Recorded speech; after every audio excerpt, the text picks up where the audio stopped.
Hi, this is Skip Bayless, and thank you for listening to the Undisputed podcast. I just posted a personal story on my Facebook page. If you want to know what I'm really all about, what makes me tick, what made me me, you should read what I wrote about my upbringing. You should read about how I succeeded in spite of a mean-spirited drunk of a father and a mother who was too interested in herself to ever be much interested in me. You should read about my athletic achievements and my chokes. You'll find my story on my Facebook page. And now, let's get the show started. Welcome to the Undisputed podcast. I'm your host, Jenny Taft. This podcast is the full show from today's episode of Undisputed from start to finish. We've got a busy slate, so skip Shannon. Let's get to it. Welcome to Undisputed, live from Los Angeles. I'm Jenny Taft here with Skip Bayless, Shannon Sharpe. Morning. Hi, Jenny. How How we are doing? you? Why Great. you got on pink? Huh? Why you got on pink? You jealous? No. I think it looks nice. Ah, Jenny thinks it looks nice. No, well, That's all I need to know. Well, I don't think so. Yeah, I don't well, think so. you never think I look nice, No. but I sound Not good. today. What about me? Jenny said I look nice. It's a nice color blue. You know what? I would actually wear that, and that might be the first. Whatever. You ain't making Quite the compliment. Yeah. He always try to get the old backhanded I know. compliment. I would wear that. On today's show, our Skip's Cowboys taking their foot off the gas at the worst time. And what does Shannon think about the struggling Patriots still having better Super Bowl odds Yeah, than Shannon. the Chargers? Yeah, Shannon, but first, let's get to LeBron and Anthony Davis. AD can't become a free agent until the end of next season, but the Lakers and Celtics appear to be in hot pursuit. ESPN's Brian Windhorst reports AD's best move would be asking for a trade this year before the Celtics are allowed to get into the bidding. While Zach Lowe reports Davis switching to LeBron's agency Clutch Sports could be a big factor. Earlier this week, LeBron was asked about the possibility of adding AD to the Lakers and said, quote, "That would be amazing." AD responded to LeBron's comments yesterday saying, quote, "I didn't really care. Obviously, it's cool to hear any high caliber player say they want to play with me, but my job is to turn this team around. If we're 15-17, that means I'm not doing my job." So Shannon, how should LeBron handle this? Or do you want me to go first? You go. Oh, I'll I'm go sorry. first. Yeah. Yeah, you're just so used to. Maybe it's my turn Skip, today. I apologize. It's okay. I should I'll let let you you go. start Okay. here. I'll let you Allow go. me How should to LeBron help handle this? Shannon Sharpe today. Hear me Please. out, Shannon. Okay. I'm assuming that after the Pelicans played at Milwaukee last night that they boarded a plane and they flew straight to Los Angeles, California. Am I Correct. right about that? Yes, Because you would they be correct. play the Lakers tomorrow night here in Los Angeles. Yes. And I'm not assuming this. I know this for a fact that back in September, Anthony Davis, as Jenny points out, fired his agent and hired Rich Paul of Clutch Sports, which operates under the LeBron umbrella. I know it's not technically LeBron's company, but Rich Paul is obviously very close to LeBron James. That They is grew up correct. together. Yep. And so now Rich Paul represents LeBron and Anthony Davis. So I am proposing, and I could be right about this, but I don't know. I'm pretty sure that LeBron and Rich and Anthony Davis are going to have dinner tonight. That's what I would do if I'm LeBron. I'm going to put myself in LeBron's shoes. And I'm going to have that dinner at my estate in Brentwood, which is about a couple of miles from here, right? Right. And over dinner, I'm going to tell Anthony that the time is now, not later. I would say, Anthony, I need you to do something that is against your nature. I need you to take a stand and make a stink with your management that you are demanding a trade to the Lakers right here, right now, before this trade deadline of February 7th. So over the next few weeks, as we go into the new year, I would tell Anthony to tell his management to call Magic Johnson and try to arrange a package of players that you would accept in return for Anthony Davis. And I'm assuming those players would be Kuzma and Lonzo and Brandon Ingram. Would that be enough to do this deal? Would the Pelicans accept that? Would they be happy with that? I'm just going to guess yes, because two things are operating here. LeBron is not getting any younger. He's in his 16th season. That would be true. Okay. And number two, right now, the Lakers would have what I would call an exclusive negotiating window with the Pelicans. Correct. Right now, Boston's hands are tied by this weird rule of designated player because they had already acquired Kyrie. Right. So until Kyrie's contract expires, which is not until next summer, Boston cannot trade anything. They can't make a big trade like this one. So right now they're out until the summer when all bets are off and they could jump into a bidding war, because if Anthony waits until the summer to turn down the max contract offer from his New Orleans Pelicans, then it's open season. It would become an auction for Anthony Davis. And I'm guessing just about every team in the league would try to do something, right? I would agree with that. There would be packages coming in from everywhere, starting with the one from Boston because they have more draft picks than the Lakers do, obviously. And then you could say Jason Tatum is a little better than any of those three. Is he better than Kuzma? I'd have to give you that right now, but Kuzma's coming. Kuzma's coming. He is coming. So my point is that you need to do this now if you're LeBron, because this is my take from both these two players. I believe LeBron needs Anthony right now. He needs him right here, right now. Okay. And I also believe Anthony needs LeBron. By the way, there's a big MVP matchup that I watched every dribble of last night up in Milwaukee between Giannis and AD. And AD came up short again. So again, I think he needs LeBron. That's the kind of player who could take Anthony over the top. I think they would be good together. So I'm just going to do the hypothetical. If those three kids go to New Orleans, then down the stretch of this year, post-trade deadline, you would have Rondo at the point. And then they would need Rondo. And again, he and Anthony were really good in the playoffs in the first round against Portland, right? Yes. Okay, so you'd have Rondo, LeBron, Anthony, and you'd have to mix and mash if you still had Josh Hart, KCP, Lance, Michael Beasley. You'd probably acquire another shooter if you could at the trade deadline, like a sort of a spare part shooter. Right. And you still have JaVale and Tyson Chandler, and that's how you would have to roll. And I would like that lineup a little better on experience and star power than I would what they have right now with the kids and the cast-offs. Right. So if I'm LeBron and I have this little window right now, I'm having that dinner and I'm going to tell that young man, this is what I need you to do for you and for me. Right.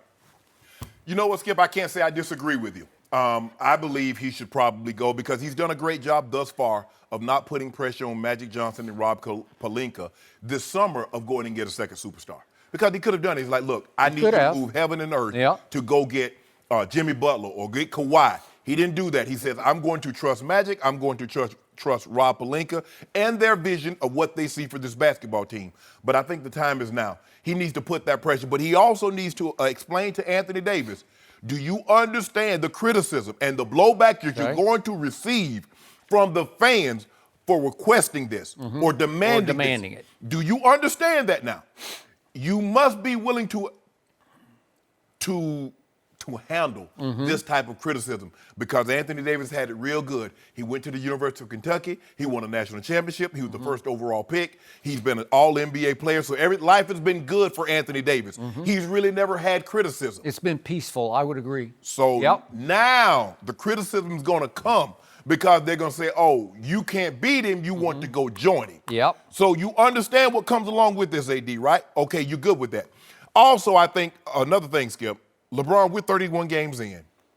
LeBron, you know what you have now.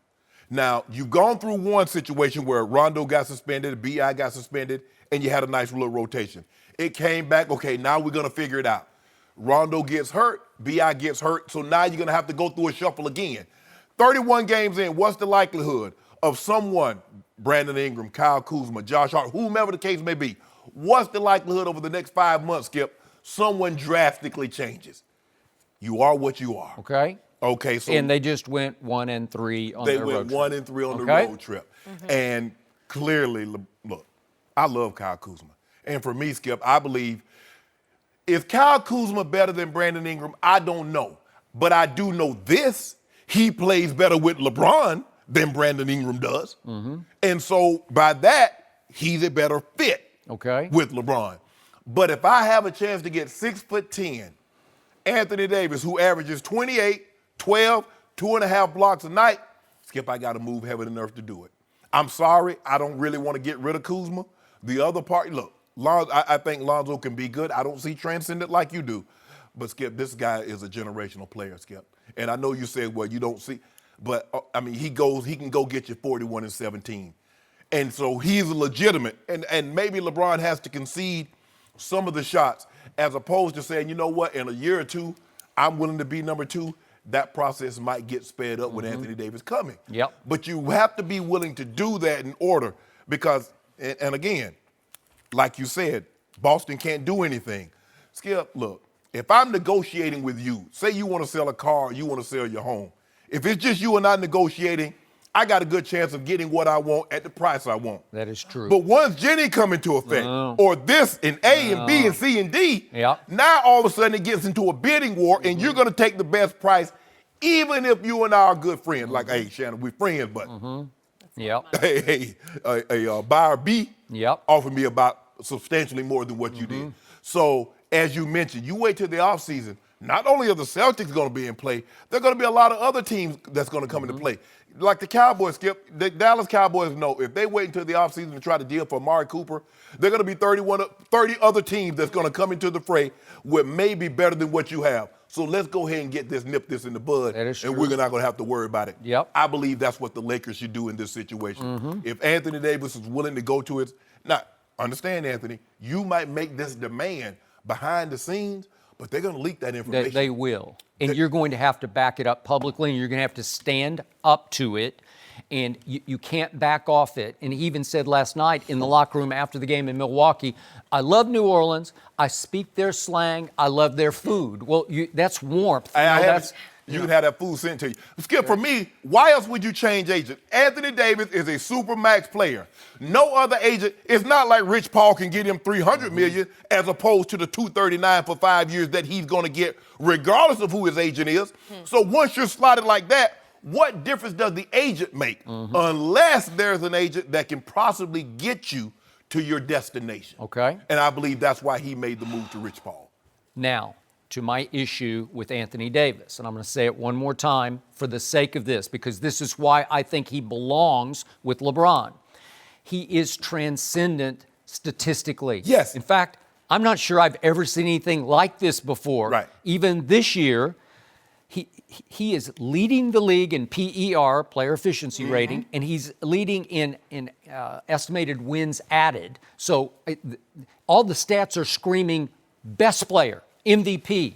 He's averaging for the year 28 points and 28 and 12 with 5 assists that he's averaging and 3 blocks and 2 steals. And last night he tweaked his ankle in the first half and had to go in for a while. And then they said he had a stomach problem that was bothering him. But he came back and played very well for much of the second half. So last night he plays only 29 minutes and he has 27 points, 11 rebounds, and he makes 4 of 9 3-point shots. Well, this is off the charts now. But the record is still 15 and 17, the third worst record in the West. So it's not showing in the W&L column the way it should. But still, when you have transcendent statistically, that means he's probably not an alpha. He's not a leader. He's not a takeover guy. Even in the fourth quarter last night, he didn't score over the last 5:44 of what was a close game against Giannis, big MVP head-to-head. And Milwaukee won the fourth quarter 33-25 and pulled away and won pretty handily 121-115, 6-point game.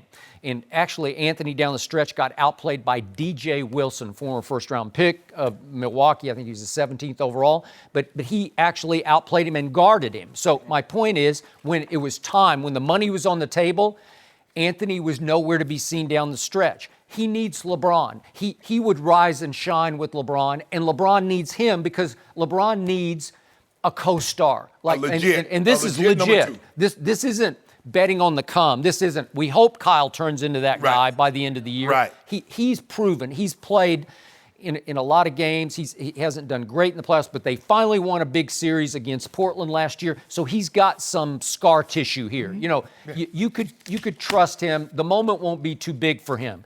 I think it would be a great fit. That's why tonight, if I'm LeBron, I'm going to drive it home to him. I'll back you up, but you're going to have to take the beating publicly on this. Because it's not his nature. He's a nice guy. I've had him on other shows I've been on. He's a very good guy. He's got a good heart. he's going to do the right things. He's going to represent your franchise right well. thing, yeah. He's going to say the right things.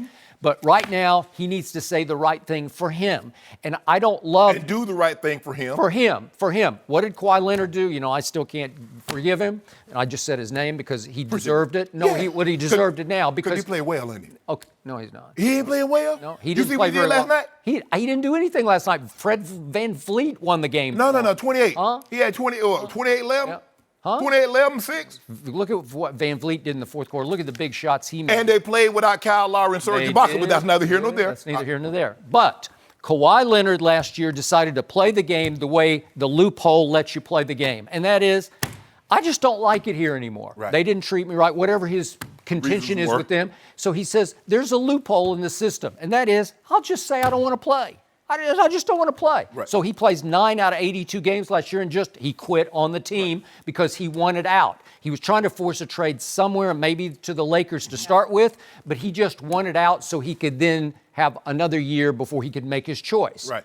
So he got out. He forced their hand. Well, it got ugly. Yes. And trust me, Tim Duncan and Manu Ginobili and Tony Parker never loved it. Tim wasn't there last year, but I'm just talking about in the grand scheme of how Spurs handle their business. Right. That's not how anyone had ever handled their business in the history of the San Antonio Spurs dynasty. Right. Well, he just decided, I don't care. I'll take the public beating over this. I'm out. Yeah. And again, Anthony could take that path. He could just say, I'm out. Well, you got to have tough skin because we saw the beating that LeBron took by going to Miami. We saw the beating that KD took by going to Golden State.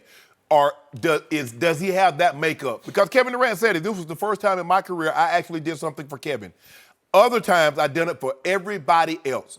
What's going to make me happy? Yeah. Anthony Davis, you're going to take the criticism, but ultimately, what's going to make you happy? Okay. Now, if this move is going to make you happy, so if it's going to make you happy, you can give a damn about the criticism. Yeah. Because it's going to come. Well, what did Kevin Durant do?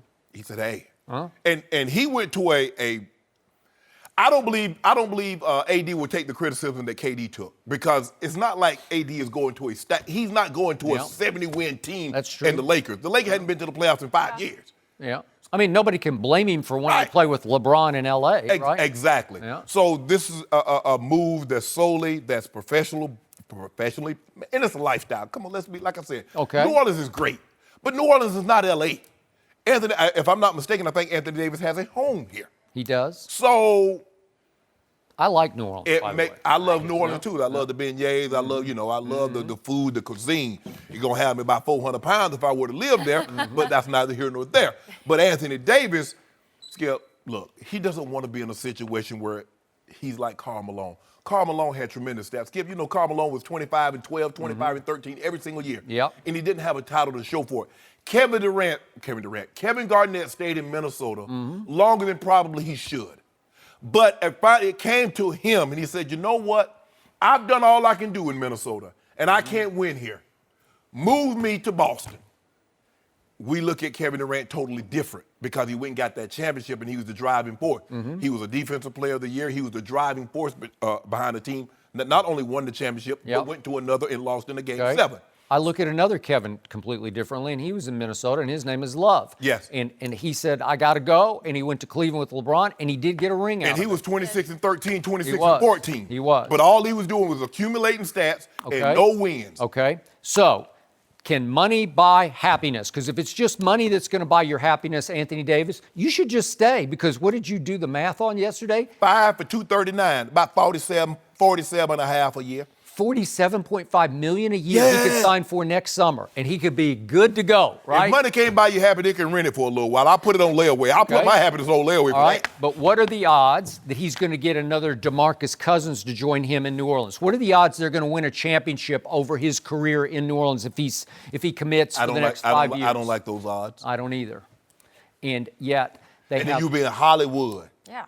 All the big studios, Fox, all the studios. Hey, what you want to do, AD? You want to act? You want to do a TV show? I mean, what you want to do, AD? Because, basketball practice, they don't practice till noon. And so, from noon to 2, and then you got the rest of the day to take interviews or film, do whatever you need to do. Yeah. And, you got Rich Paul. Rich Paul hooked that thing up. I'm thinking about hiring Rich Paul, let him hook it up for me. Really? Yeah, I get up under You that should umbrella. do that. Wow. Want to take up acting? Huh. No. I feel like you do enough acting on the show. No, I can't do no acting. I can't. I mean, if it'll take me away from my focus of beating down Skip, baby. Yeah, you might move good. to the food channel and do your own food show. No, right? but you know, hey, I be cooking up some of that possum souffle, that chitlin loaf. Yep. What? Restaurant. I make a mean chitlin loaf. Do you? Wow. Yep. Well, Pound cake. speaking of dinner, I hope that LeBron and AD break bread tonight. Well, look and here, they talk need- about Be a bread thing. long term. LeBron has his chef. Look, don't go out anywhere because it's gonna be everybody looking for you to go at Avra or Yep. Nobu. That's or something. why I suggested he do it at home. Or you can call your boy. I'll meet you up at Wallace. Oh, I love Wally. Yeah, me too. That'd be a good spot. You don't go. You can't come. It's out of my price range. Don't do that, Skip. You was just at Avra. Huh? I wasn't an Avra. Oh yeah, they. an Avra. Oh yeah, you be out, Mr. Chai. I can't risk Avra because the paparazzi would just. Oh, Yeah, I never get out. I've seen you out. TMZ have caught you at some eateries around have. here. Yeah. They I'm have. like, look at old Skip. I thought he was sleepy. Thought he was tired. I'm going home to take me a nap. So that's what you be doing. You leave You've Friday. been creeping on all my stuff. No. Right? Hey, Jenny, what he does, he goes home Friday, sleep for about 3 or 4 hours so he and Ernestine could go out on Friday do night. that town. Oh, the secret's yeah, out. Yeah, I'm yeah. interested to see how the fans, though, at Staples Center will respond to him tomorrow night. Oh, Because he's maybe gonna they'll. get- Oh, he gonna get it. It'll be a warm welcome. Oh, it's going to be a standing It's ovation. gonna be something special. I think. Matter of Yeah. fact, I'm going to leave here and go put up a billboard. Huh. About 5 of them on the way to the Staples Center Now so we he can know see. who's gonna see. And I think LeBron should just put it in maybe just second gear tomorrow night and let AD have a big night, right? You can't do that. Can't? Because he's like, well, maybe LeBron losing. LeBron going to drop 50 and 12 on him. Show him what he's missing. Yep. Okay. Well, we have plenty more to talk about, including some breaking news, guys, in the NFL. So we will be right back. No mercy. All right, we're going to get to some breaking Josh Gordon news in just a second. But first, the Cowboys are looking to bounce back from last week's shutout loss when they host the Bucs Sunday on Fox. Dallas can clinch the NFC East with a win or losses by both the Redskins and Eagles. The Cowboys appeared to take their foot off the gas in Indy, but yesterday, Ezekiel Elliott talked about the importance of handling their business this weekend. Take a listen. This is a must-win for us. You know, we got to do whatever we can to go out there and secure that NFC East division title. And I mean, we just got to know that nothing's gonna be given to us. We got to go out there and take everything. So we just got to have that mindset going into this Sunday, so we can come out there winning. All right, Shannon, what does this tell you? Well, it tells me Zeke gets it.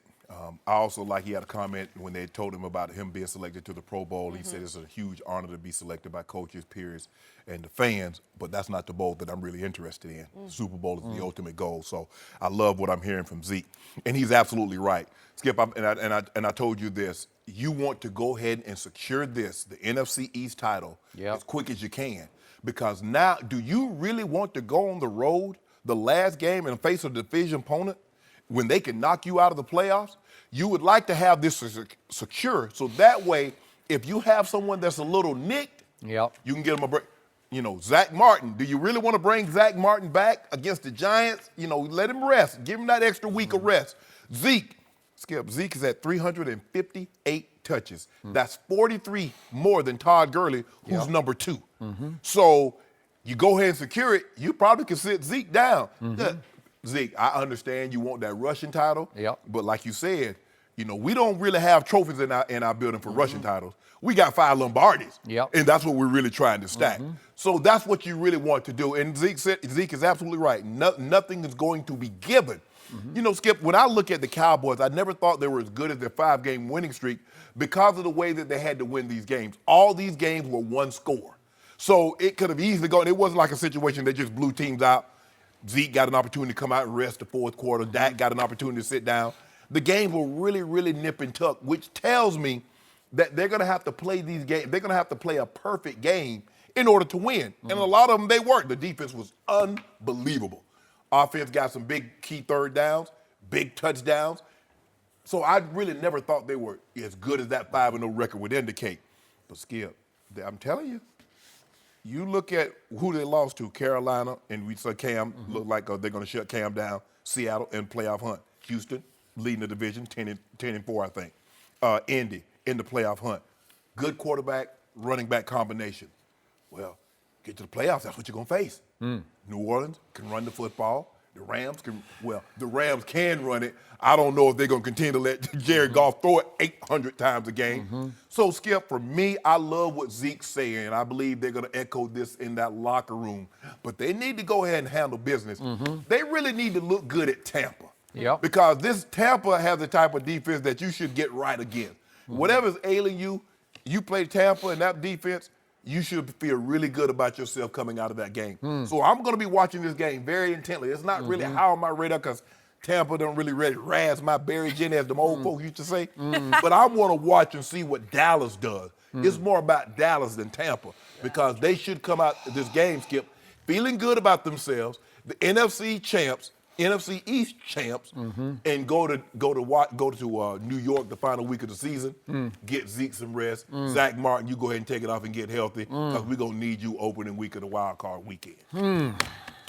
So I hear everything you just said, and I don't buy anything you just said. What happened? Really? I like what Zeke said. I don't believe he really believes what he said, and I'm not real convinced this whole team and locker room believes what Zeke was saying, that they need to take care of their own business. I'm going to say this again. This is the mindset of this team. It went through a 5-game revenge tour, and it got even with Philly twice. Not once, but twice.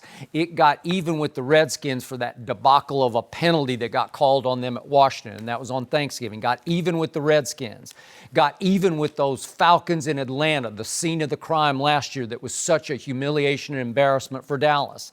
And they got even with a lot of critics, such as the one sitting across from me, who said they're going to get embarrassed at home on Thursday Night Football by Drew Brees, who came in with the #1 high-flying offense, scoring 37 points a game, and was statistically at that point having the greatest quarterback year in the history of pro football. That was Drew Brees going to Dallas that Thursday night, and obviously he left with his tail between his legs, 13-10. And they barely scored 37 points in the next 3 games. That is correct, and we'll discuss that later. But the point is that my team, as Jenny pointed out, then took foot off gas because my team woke up the next day and thought, wait a second, we got a 2-game, this is after Philly, we got a 2-game lead in the NFC East, and Philly and Washington have 2 of the toughest closing schedules in pro football.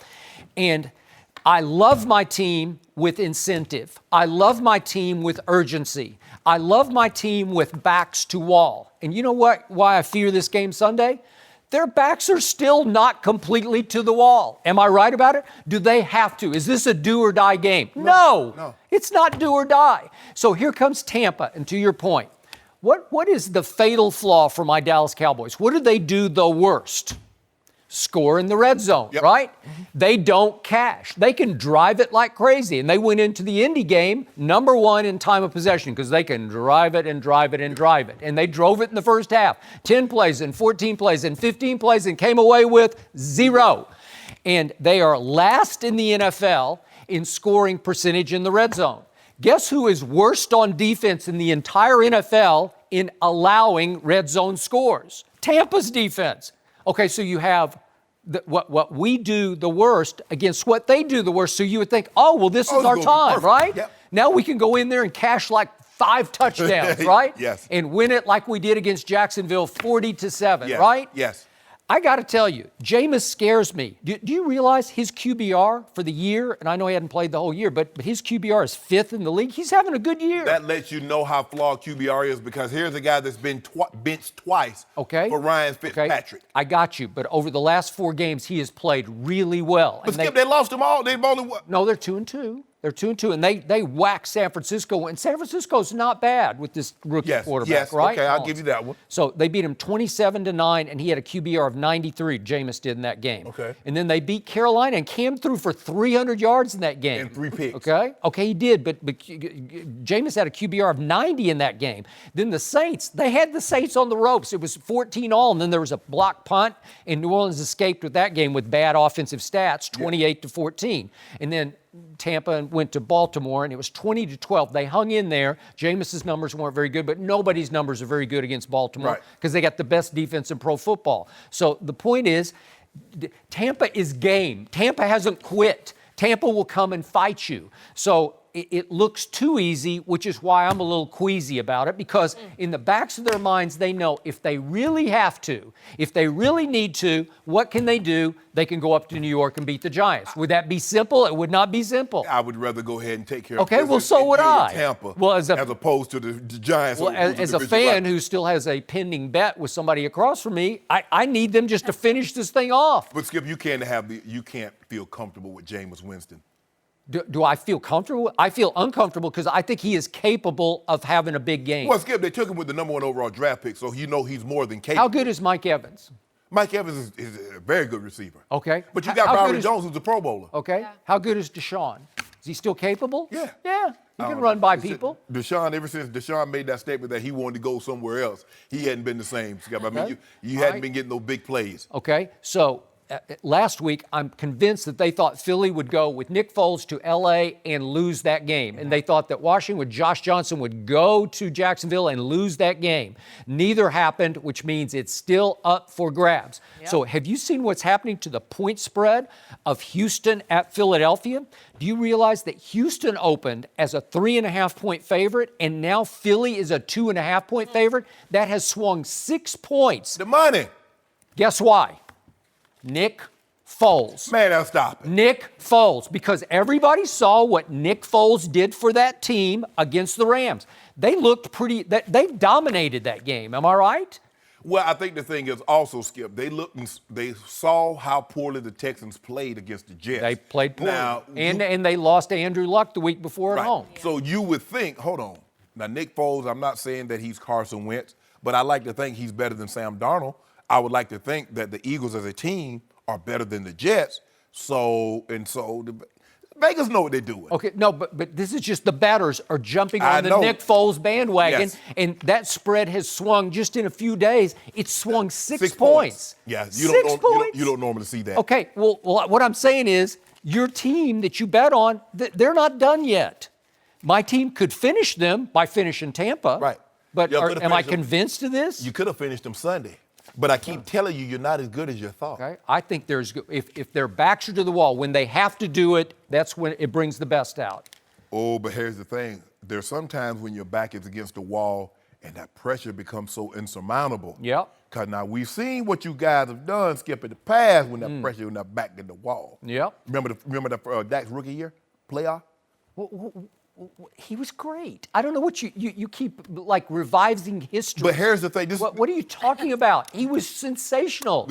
He threw for 303 touchdowns. I don't know if Skip understands how this team thing works. A guy can be great within a team aspect. Sure. But if his team loses, he gets to go home with his team. He doesn't get to move on. Okay, well, his team fell behind 21-3 in that playoff game against Aaron Rodgers. Well, who was the quarterback? And then Dak Prescott brought them all the way back to 31-all. I'm trying to figure out who was the quarterback at the time that they were falling behind. Was there someone else filling in? Can he play safety? Oh, don't do that, Skip. No, hold on. Didn't he turn the ball over? You remember those horrible? Once, and it was Dez's fault. Dez went Don't the wrong do that, way. Skip. It was like a quick wide receiver screen, and he went the wrong way. Remember? Oh, I can't believe you did that. I remember it well. Dez, I know. I'm trying to support you and Skip every chance you get Dez up somewhere with ice on his ankle, trying to get healthy, Skip. And you blaming him for something that Dak Prescott did in 2016. I got Amari now, so I'm good. You do. Yeah. Hold up. He must have, you know what, Skip? His back must have wasn't against the wall on It Sunday. wasn't. Because what am I supposed to do with 4 for 32? I don't know. So they just didn't show up. They just said, we got this. No. Philly's going to lose, Washington's going to lose, and we're going to – I think they had their caps and T-shirts in the locker room. No, because you guys – We won the NFC East. You know, Darius Leonard heard you talk about the tackling Dutchman. He did. He says, I'm the baddest rookie linebacker in the NFL. I'm one of the baddest. Yep. And he showed your guy up. Showed your whole team up tackling everything. Anything to move. So I got to tell you, I told you I had a feeling before the New Orleans game, What's your and I feeling don't about have this? a good feeling about Jameis coming to Really? Dallas. I don't. I don't. I just want that thing to come down to the final game. Well, it might. It just well might. You want him to suffer Yeah. through it. I want to go to the final game, Skip. Wouldn't it be funny if then Philly has to finish at Washington? Wouldn't it be funny if Philly went to Washington and lost the last That game? won't happen. Yeah. If hold on.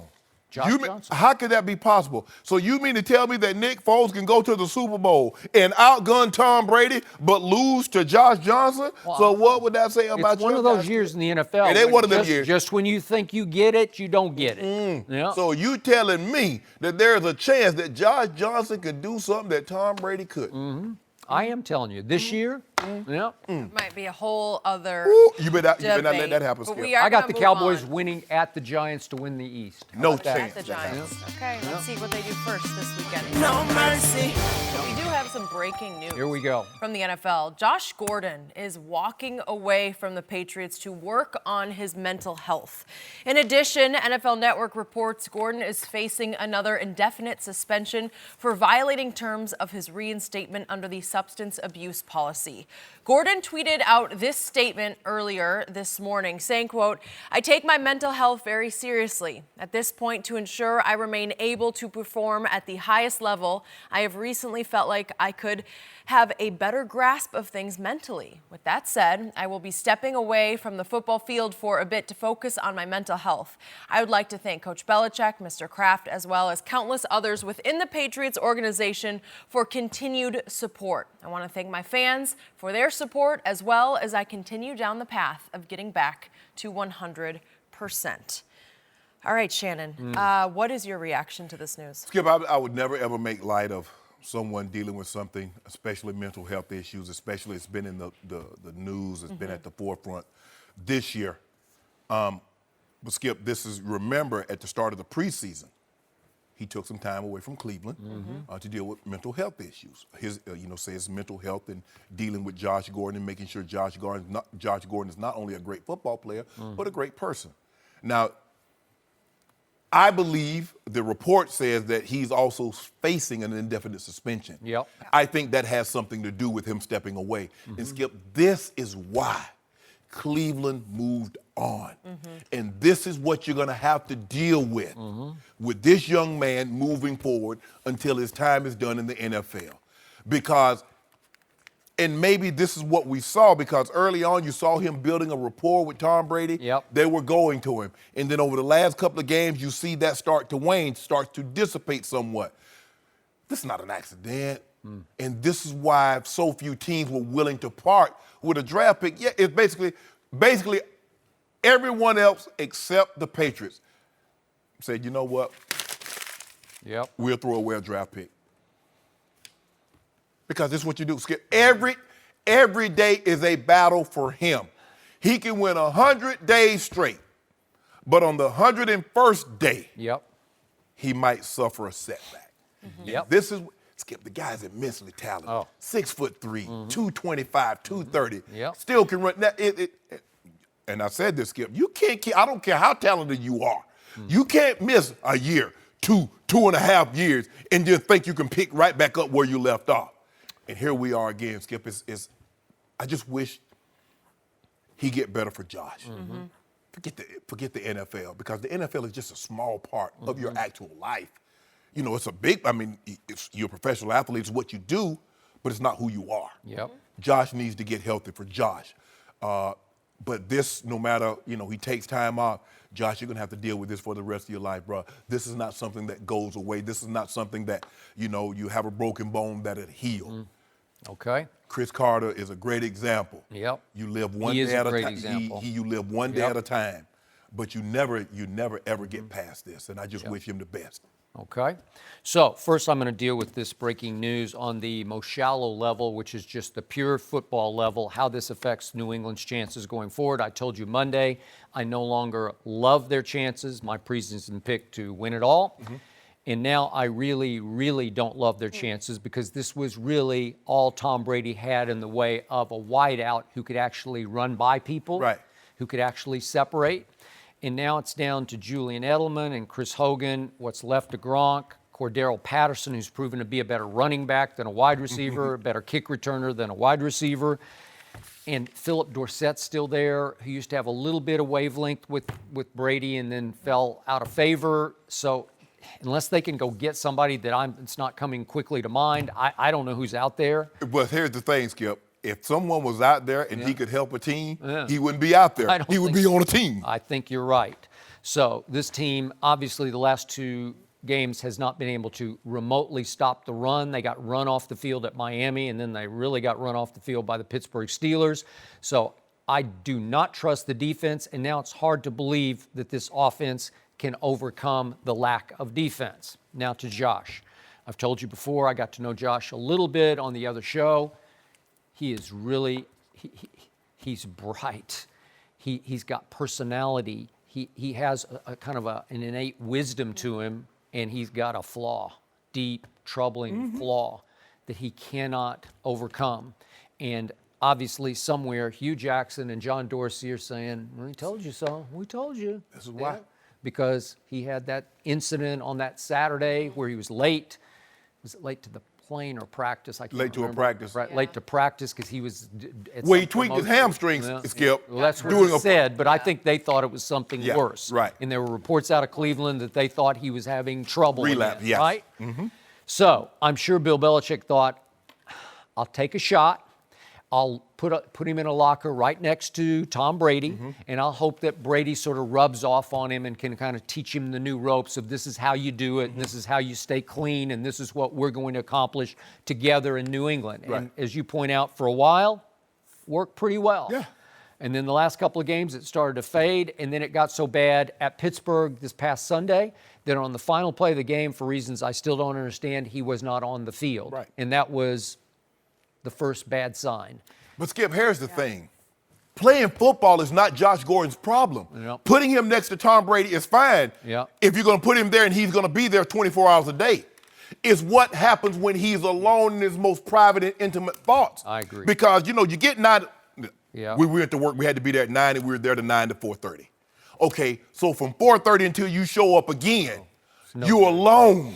There's no Tom Brady. Yeah. There's no talking football. There's no X's and O's. And I don't know that Mr. Kraft did what Jerry Jones used to do Right. with various deses, where you just assign somebody to, Right. to live with them, Right. like to try to keep them out of But and a lot of times, Skip, I give you a prime example. You look at Von Miller. Yeah. Von Miller had some issues going on, and Von said, you know what? All that's well and good, but I'm a football player, and the most important thing to me is football. Not only did Von clean up his life, Skip, he got out of the program. He went from getting tested 10 times a month to he's completely out of the program. So, but Von wanted to do that. I can get you all the help you want, Skip. Yep. How bad did you want to do it? Chris Carter got all he said the Minnesota Vikings, they gave him all the people that he wanted to talk to and surrounded him with everything. But Chris Carter wanted to rid these demons from his life. And Josh Gordon is going to have to see, we create our own demons and only we can chase them away. Yep. How much does Josh Gordon want to be a football player and play football? I can tell you we've seen the answer repeatedly, not enough. Exactly. Because Chris Carter, once he got dumped by Buddy Ryan in Philadelphia, he hit bottom. Yes. And it was horrifying to Right. him, and that scared him straight. Yes. That's when Yes. he said, I got to figure out how to cope with this. I got to get this right. And he has stayed sober from that point forward. Right. And with this kid, He got dumped by Cleveland. I know. So clearly he didn't hit bottom. Skip, he was suspended. Think about it. He's been suspended for 2.5 years, possibly facing suspension again. okay, but this isn't just suspension. I think he's facing banishment. Yes. Definitely. I think this is the end of the road, Yeah. where the NFL is going to say, no more, you're out. They normally let you come back, Skip. I mean, you can come back and show something if you get suspended when you're 21, 22, and you come back later. You get 27 and you miss 2.5 years. Now you're 30.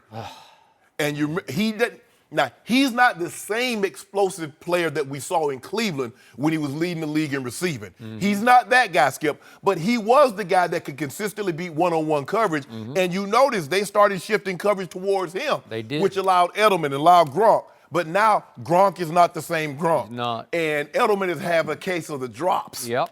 So now what do you do? How do you manipulate your? Look, Tom Brady is great, all-time great, but you still need guys to go out there and get open and give him targets to throw to. And now they've just removed probably their biggest and best target off the field. Yep. And to your point, as good as Josh Gordon occasionally looked for New England, he still wasn't remotely as good as he was back in the day in 2013. No. Skip, you remember he put up those two. what made Coach Belichick want to sign him is that what he did to him at New England. In 2013. Yeah. Oh, He went bonkers on him. it was a Hall of Fame type game. Yes, and he was putting together back-to-back 200-plus yard receiving days. Yep. Missed 2 games, goes for over 1,600 yards. Very few guys can do that. Very few guys that have ever played this game has had 1,600 yards receiving seasons, let alone miss the first 2 games and still go get that number. Yep. So he was special. He was special. And I guess never say never, because after the stories I heard about Josh living out here 2 summers ago with Johnny Manziel, well, you saw some TMZ of Johnny at that stage. Well, Josh was in the same boat, and yet he somehow recovered from that and got another shot. So maybe he'll get another shot. But the problem is, it's been so many years, it's decreasing. But what does his history say, Skip? We're going to be right back here again. He'll be suspended for the period of time. But let this sink in. Folks, I want you to be at home and let this sink in. Josh Gordon, Skip, at his best, Julio, you put him up there with Julio, AB, DeAndre Hopkins, Odell. Yeah. Look at the money that these guys signed for. Josh Gordon says, I'd rather do this than have that. Yeah. So that lets you know just how deep the demons have those claws in him. Claws. Yep. Because he can't shake it. Skip 30. I mean, Odell just got $65 million guaranteed. Yep. Josh Gordon is every bit as talented as him. He's bigger. And I'm always going to take, and see, this is why I kind of lean towards Julio as the best receiver. Because I'm always going to take the big, fast man over the small, good man. And Josh Gordon is Julio. Skip, think about it. He's the size of, he might be about 5 pounds heavier than Julio and can run. Now, granted, he's not what he was, like you said, when he was blowing everybody away. But he just can't, he can't shake this, Skip. Yep. He can't. And it's so sad to see somebody so talented.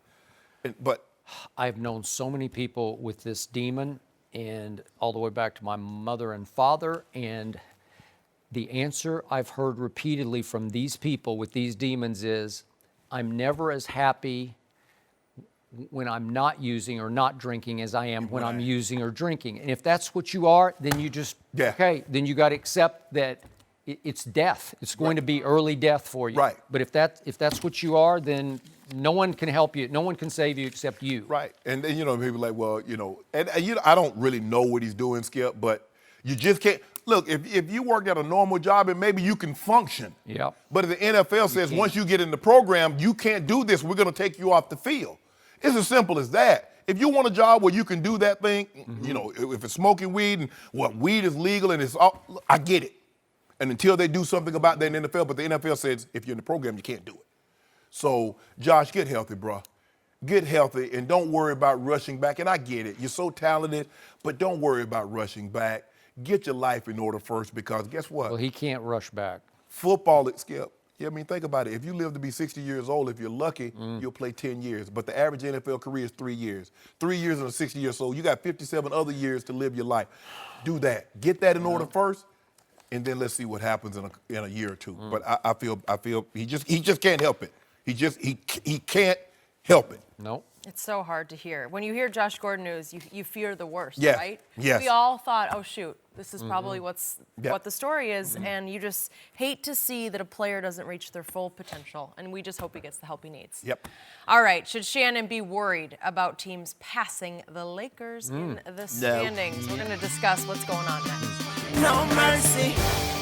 Well, LeBron and the Lakers are in desperate need of some home cooking when they host the Pelicans tomorrow night. LA lost 3 out of 4 on their recent road trip and are now tied with the Blazers with the 4th best record in the West. They're just above the struggling Clippers, while the Rockets, Jazz, and Skip Spurs are all suddenly in hot pursuit. So, Shannon, how confident are you in the Lakers holding on to a top 4 seed in the West? I'm not as confident as I was originally, Skip, because I think there's some games that they should have won, they could have won. That's true. That had some, that would have had more separation between these teams that are starting to get hot. Yep. Houston's starting to play better.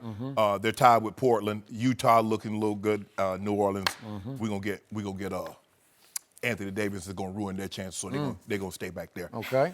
What concerns me most, Skip, is again, I don't like, first of all, the turnovers and the poor free throw shooting. That's a concern. But now the rotation.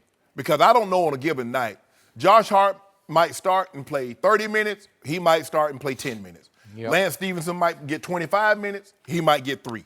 So I don't really know the rotation. And at the end of the day, how much better are these guys going to get than what they are right now? Or we, because they still turn the ball over, they still shoot poorly. They're not a great shooting team to begin with. So how much better are they actually going to get? And it looks like Houston has found their rhythm as far as taking threes, making threes. James Harden seems to have found his legs, his game. So now he's been off the charts the last 4 or 5 games. So this is concerning for me, Skip. And at the end of the day, the pieces still don't fit together. Look at LeBron when he's been at his absolute best. Miami, and when he went back to Cleveland, he was surrounded with shooters. And he doesn't have that now. The pieces just doesn't fit.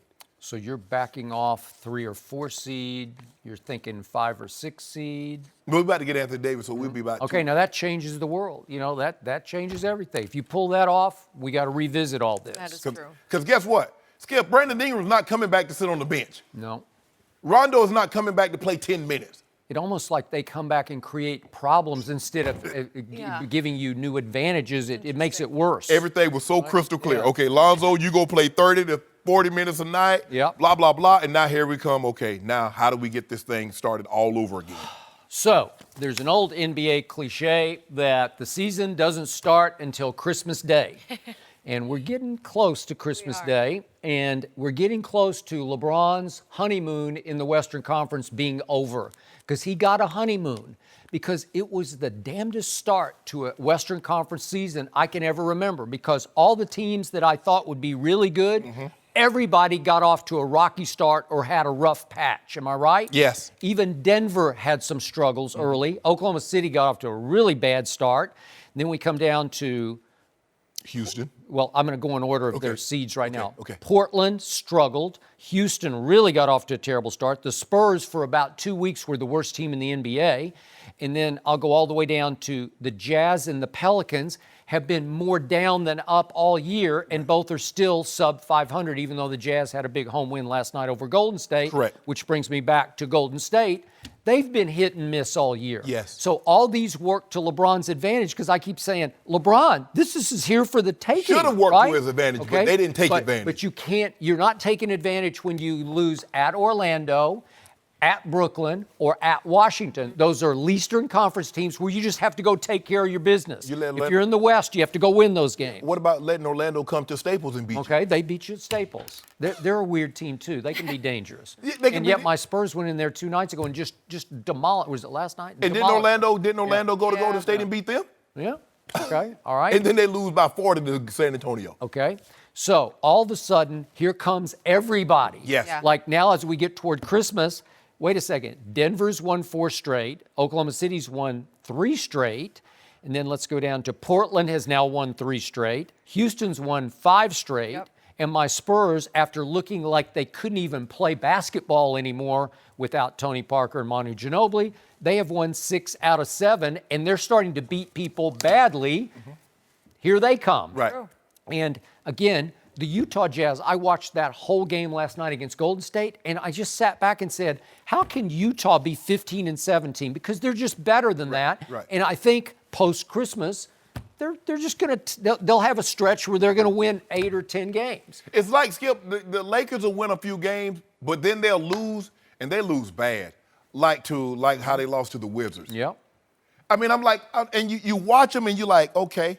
And they go through the motion, and then it comes fourth quarter, and then they go on one of these runs, and you're like, dude, I understand. You're not going to make all the shots. But why can't you play with somewhat that intensity for games and not just the fourth quarter when you fall down by 15? Yeah. That's what's so disappointing. Because look, Skip, I'm not saying they're Golden State, but they can play better than what they play at times. You watched them the other night against Brooklyn. There's no way they should struggle with Brooklyn. Brooklyn is a good team. They got a lot of young players, and they play hard. But that's a team that LA should beat. Well, they had their shot. They were right there. They got within 3. Yeah.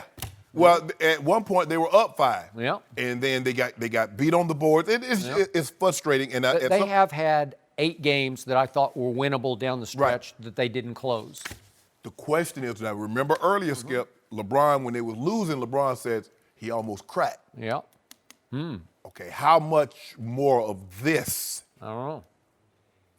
before he goes, God dang it, Magic, you got to do something. Uh-oh. Well, maybe he just did that. Maybe we don't know. Call me, I'll do it. Yeah. I would say Magic would come to this proposed dinner tonight between AD and LeBron, but I think that's called tampering. I don't know. Yeah, that's tampering. Can't do that. Can't do that. I might come. Would you? Yeah. Think you could close that deal? Huh? Skip. Could I close that deal? Really? Man, I'm a You professional invited? talker, Skip. Yeah, you are a professional. talker. Professional. Huh? Talk to Rooster into paying a fox $50 an hour to guard the hen house. Really? Yeah, that's how good this talk game is. You did that? Yes. Then why can't you win a debate? I on the beat you. show? Skip, I'm 500 to know. Are you 500? 500. They finna put me in the debate Hall of Fame. Yeah. I'm gonna be the only debater that's currently debating that doesn't have to wait the full term. But unfortunately, we've done 20,000 debates on this show, so you've won 500. No, but I've won all those. No. Not good odds. Yeah. I gotta let you win a few, Skip. you I mean, if let I let me. you, Well, I'm debating that the Los Angeles Lakers featuring LeBron James are going to finish in the 7th seed. Before man, all you is said. crazy. You Why? think LeBron gonna Unless- let that unless happen? they get AD. You know, if it's business as usual with the kids and the cast-offs, I got 7 seed. Before LeBron- It's just too deep. It's just. By the way, we haven't even talked about the Clippers. They're much better. No, than they're we not. thought. Yes, they are. The Clippers are doing what the Clippers are doing. The Dallas Mavericks are dangerous this year. Doncic is dangerous on any given night. He hadn't played well against his idol LeBron. That's right. We just put foots in him. You put foots in him because he was just like wide-eyed Yeah. and like genuflecting in LeBron's presence. Yeah. But maybe he'll get over that. You do know LeBron is now. You've seen what LeBron do in the playoffs. I mean, he might have to go playoff mode and go ahead and average 35, 8, and 8 for the rest of the year. Now we know he can do that because he says, "I train to play 40 minutes a night, and if I need to do it, I will." Really? Yep. So teams that aren't in the playoffs are Mavericks, Memphis. Don't let Conley Jr. and Gasol get on some They're kind of not doing roll. nothing. I don't know. They're not doing nothing. And then Utah, I'm just telling you, they're really dangerous. New Orleans. 'Cause they grind you down. Okay, if AD stays there and Mirotic ever gets healthy and Elfrid Payton gets healthy, they're just a factor. They're going to creep up toward the 8th spot. And how about Jenny's T-Wolves? I don't know. Yeah. Can't T-Wolves talk ain't gonna about do them. nothing. Yeah. We ought to. What's Didn't going we on just do with them? T-Wolves? Yeah. We're going to get them again. They ain't got Jimmy Buckets now. They don't have anybody to close. But Derrick Rose is looking like old Derrick Rose. That's what I'm saying. there's moments All these there. teams are dangerous. They're all going to take their pounds of flesh. We from these dangerous other too. teams. Well, you are dangerous. I give you that. But again, it looks to me like the 7th seed because all these teams are starting to find themselves. You keep on saying you keep on talking about them. What about us? You like it seems like we just gonna be terrible. You started this discussion telling me everything that you didn't like Yeah, I about know. your team. Am Yeah. I right? But let me tell you And what you I said you have dropped your seed from 3-4 to 5-6. No. Yeah. I don't feel as as confident. But what I have that nobody in the Western Conference or nobody in all the world has. Guess what I got, Skip? KD? 6'9", 262 pounds, with 4% body fat. Still giving the folks on a nightly basis. That's what I got. So until somebody take him away, I feel very comfortable. And on December 30th, he turns 34. 34. And that's like in dog years, And 34. kicking butt like he's 24. That's NBA years where there was no one and done, so you went straight to professional basketball at 18. So you're playing on dog years, as in 34 equals 44. My neighbor just had a dog that just unfortunately passed away with 19. Okay? 19. Yeah. Yeah. So guess what? You say the NBA season doesn't start till after Christmas. Golden State gonna wake up on Christmas morning, and guess what they're gonna find up under that Christmas tree? Do we have a case on that game? Yeah, we guess what they're gonna find? Old LeBron James opened up a case on them. Really? A case of whip butt. Case of Diet Dew? No. I'll take a case on that game right now. Hold And on. I've lost, I think I lost one to you on Christmas Day the first year. Yeah. I did. You It want was to lose at another Cleveland. one? You Yeah, wanna lose I want to another one? lose another one. I'll take Golden State. Okay, at home. hold on. It's a Golden State, right? Yes, they go. It don't matter. Yeah. LeBron James kicked butt everywhere. He done travel all over the world kicking butt. He kicked butt at Brooklyn and Washington and Orlando. See, Where there you else? go. Hold on. Do you remember Washington? You remember what he did in Washington when he hit that 57 and he hit that shot? That was a long time ago. No, do this, Skip. You remember he had 57 last year. He did. I am glad, though, your Spurs are They're turning they it on. came back to life. 7-3 in their last 10. Just imagine what they would be if they'd had Kawhi. Who? Ooh, we're If saying they'd had his name Kawhi. now. We're Who? saying his name out loud. Ooh. They got Either me way, knocking it they're in bed. finding a way to do it. Number 2. But what about those Cowboys? Well, how about them Cowboys? So we've got Eric Dickerson here. Is he ready to Here we jump go. off He'll the jump. bandwagon? Watch, Because he'll he was jump kind of right off jumping the back on. bandwagon, and he was. Skip, we'll put him on the hot seat. Undercover Cowboy fan. Yeah. No mercy. And speaking of the big Cowboys-Bucks game on Fox, Dallas can clinch the NFC East with a win or losses by both the Redskins and Eagles. The Cowboys appeared to take their foot off the gas in Indy after getting shut out for the first time in 15 years. But yesterday, Ezekiel Elliott talked about the importance of handling their business this weekend. Let's hear it. This is a must win for us. We got to do whatever we can to go out there and secure that NFC East division title. And we just gotta know that nothing's gonna be given to us. We gotta go out there and take everything. So we just gotta have that mindset going into this Sunday, so we can come out there winning. We're joined by FS1 NFL analyst Eric Dickerson. Good morning. I'm no undercover Cowboy fan. Don't even start Yes, that. you are. No, I'm a Texan fan, if anything. That was going to be my question. How much faith did you lose in the Cowboys after that shutout? I'll say this much here. Skip, it just shows how much Zeke has grown by what he said right there. He really has grown a lot. Thank you. He really has grown a lot. From 2 Hall of Famers. Yeah, he's grown a lot. Yeah. And he's right. They have to go out and do what they have to do. I did pick the Colts last week. Did not skip. I did. You know what the Cowboys have to do? Just go out and play Cowboy football. I mean, look, you're not going to win. What is Cowboy football? To me, Cowboy football is not letting the Colts stay on the field third. That they were 8 for 12 on third down. You can't do that. That defense has to show up. We're talking about one. I thought it was going to be one of the best defenses in the National Football League at one point. They have. Really good linebackers. I mean, I know your guy Sean Lee, he played, and they still lost. I'm shocked. When Sean Lee played and they still lost. Maybe he doesn't need to play anymore. Like, maybe that's a jinx now. Oh, so now you don't now you want to take him out the lineup. But I think the big thing is for them just to know that, hey, it's a loss. It is. Go out and beat the Bucks, and they win the division. Now, after that, they win the division, it gets a little tough because now they're going to the playoffs. And possibly they could play the Seahawks, which I'll take Pete Carroll over Jason Garrett any day.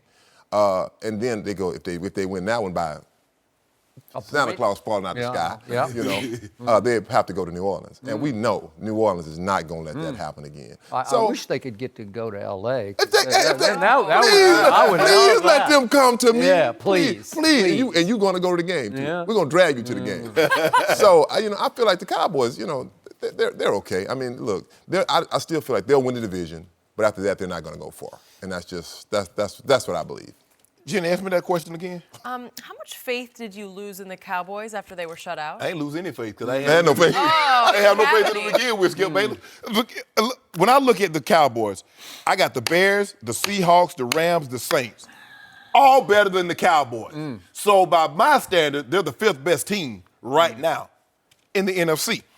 Look, Skip, I never thought they were as good as their 5-game winning streak because all the games came down to one possession. Walk-off win against Atlanta, holding on. I mean, they get all-time great numbers from Dak.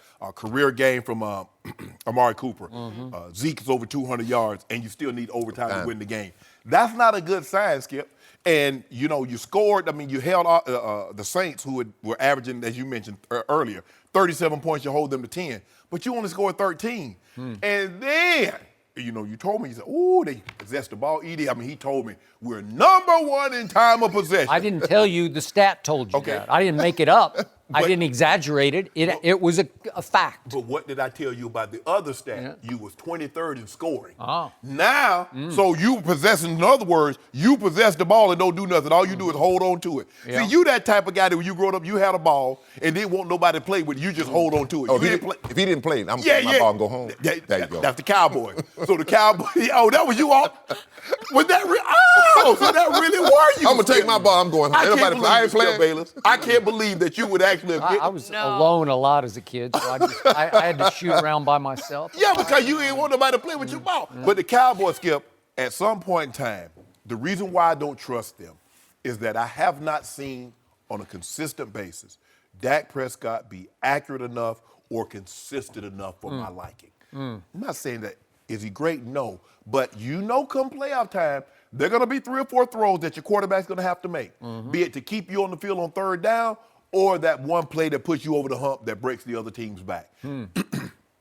I need to see that. I haven't seen it nearly enough. But, boy, Zeke with all these touches, Skip, boy, this will be the iceberg hitting the Titanic. And, boy, if something were to unforeseen happen to Zeke, because that's their offense, because not only do they hand it to him now, they throw it to him. Ooh, Skip, y'all be in a heap of trouble. My old folks say down south, they say, boy, you're in trouble.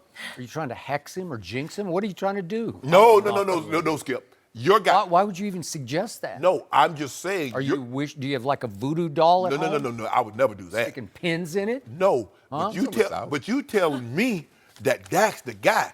So no matter what happens to Zeke, he should be able to bring you home. We're good because Zeke's mom has a picture of me and Zeke. Yeah, you can't deny that. She might take it down now, but just shut out. I'm like the guardian angel, right? That's the voodoo doll. Yeah, exactly.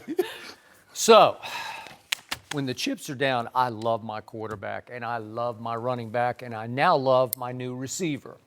I haven't loved my defense. I didn't love my defense against Philadelphia when even Carson Wentz, what's left of him, he was throwing a party. Left of him? Well, seriously, Carson Wentz, he threw a big fourth quarter party at Jerry World, right? Oh, my goodness. And my defense just flat out didn't even show up from step one in Indy on Sunday. They just didn't show up from the first drive of the game. They let Andrew Luck go bing, bing, bing, Deacon and Duncan down the field. Touchdown. And the problem was they gave up 178 yards rushing. And you keep saying, oh, look at all the things that your offense did against Philadelphia, and it took overtime. You keep saying, well, why was that? Because my defense couldn't stop Carson Wentz, W-I-N-C-E, Wentz. Your quarterback had 3 turnovers, that's why. Oh, well, that was early in the game. And then in the fourth quarter and overtime, he threw for 243 yards and 3 touchdowns, just in the fourth quarter and overtime. And you say he can't throw, he's not accurate, he doesn't do this, he doesn't. And that was a tour de force. He threw for 455 yards, and it took overtime because my defense didn't show up when it was time to slam the door on the Eagles. Okay, let me ask you this. If your quarterback turns the ball over 3 times in the first half in the playoffs, what will happen? Be over. Nothing good. Although they did fall behind 21-3 when he was a rookie to Aaron Rodgers, and came all the way back and caught him at 31-all. Did they win? Did they win? It wasn't his fault. Did they win? It was. Did they win? Did they win? There you go. That's all I want to know. You know what? But it took a 56-yard Did field they goal win? and a 51-yard field goal. That should be illegal. You shouldn't be able to make a field goal from Skip, more. come on now. What, you going to kick that long, you can't kick it? So I'm going to explain to you two Hall of Famers exactly what just happened. My team went on this revenge tour, and it was all-time sweet because they got even with Philly not once but twice, and they got even with that absurd penalty that got called at Washington. They got even with the Redskins on Thanksgiving, and then they got even with Matt Ryan in his house for what they did to the Cowboys at Atlanta last year, and they got even with you and all those critics, those bashers of Dak Prescott. And the Dallas Cowboys, when you least expect it, they're going to collapse against Drew Brees because everybody thought they were going to get humiliated and embarrassed at home on Thursday night by Drew Brees and the highest flying offense we've seen in a long time in the NFL, one that punished your Rams in New Orleans just a couple of weeks before that, right? Yep. And it was 13-10 Dallas. And 13. that's the revenge tour. But it was over, and all of a sudden they wake up and they got a 2-game lead in the NFC East when everybody had written them off for dead.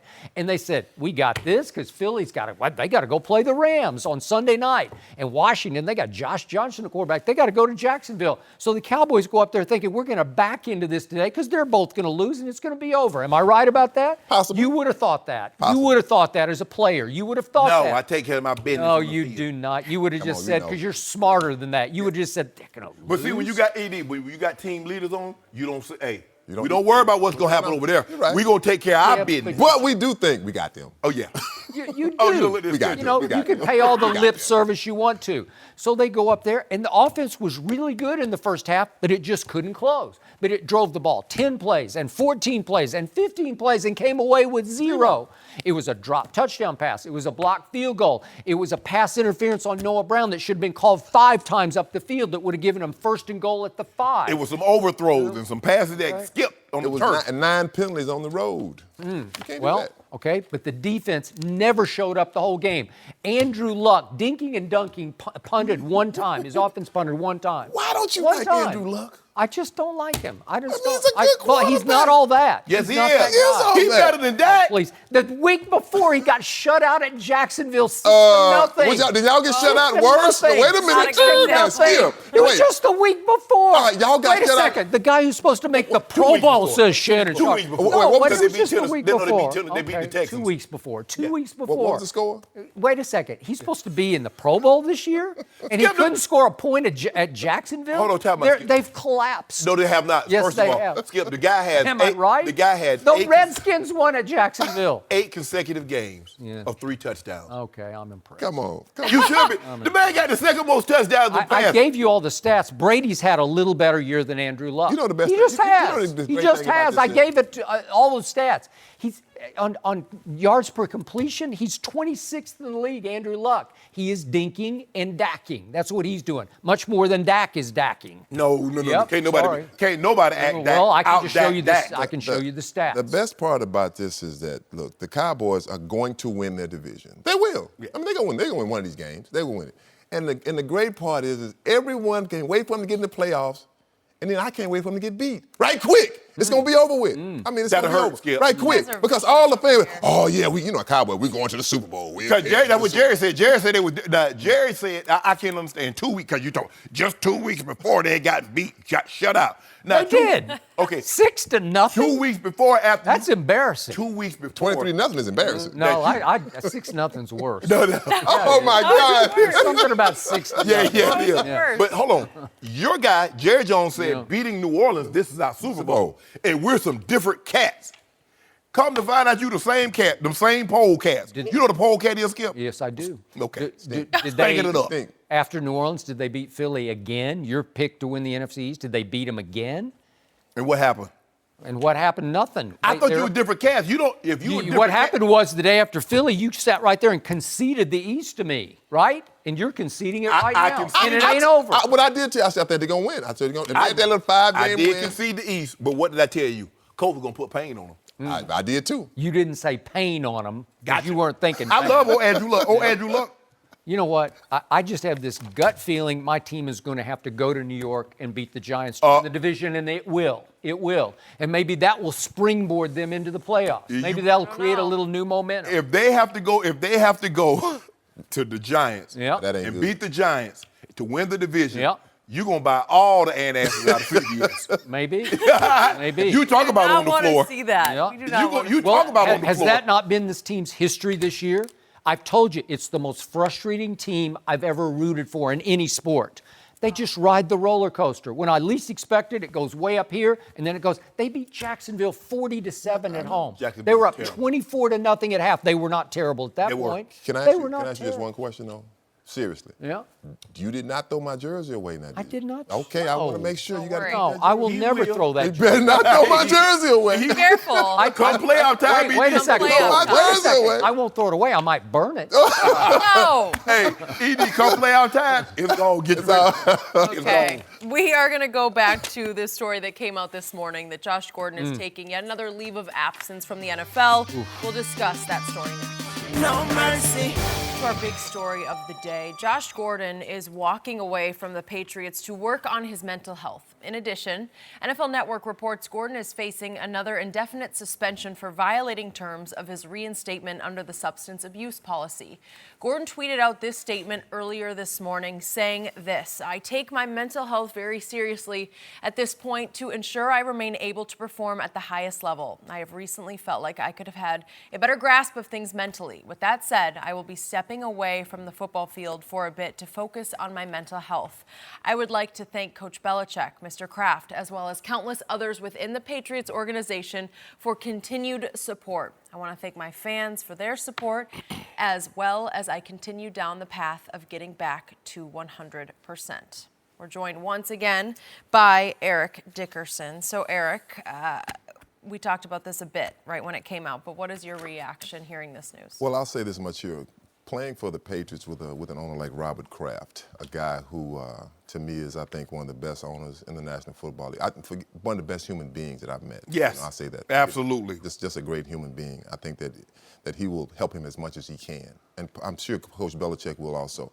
You know, when I go back and I think about myself as a former player, probably you too, but you're much younger than me. You know, mental health and was not we didn't talk about it. No. I mean, football players, you man up, you suck it up, put some tape on it, drink some water, and keep rolling. I mean, that's what it was. And guys had mental health issues. Absolutely. And some of it comes with the drugs. I mean, that's part of it. I mean, we would sometimes laugh about, man, you can't get off that stuff, because you talk to players about that. I'll even say, my cousin Dexter Manley, from the Washington Redskins. I will never forget.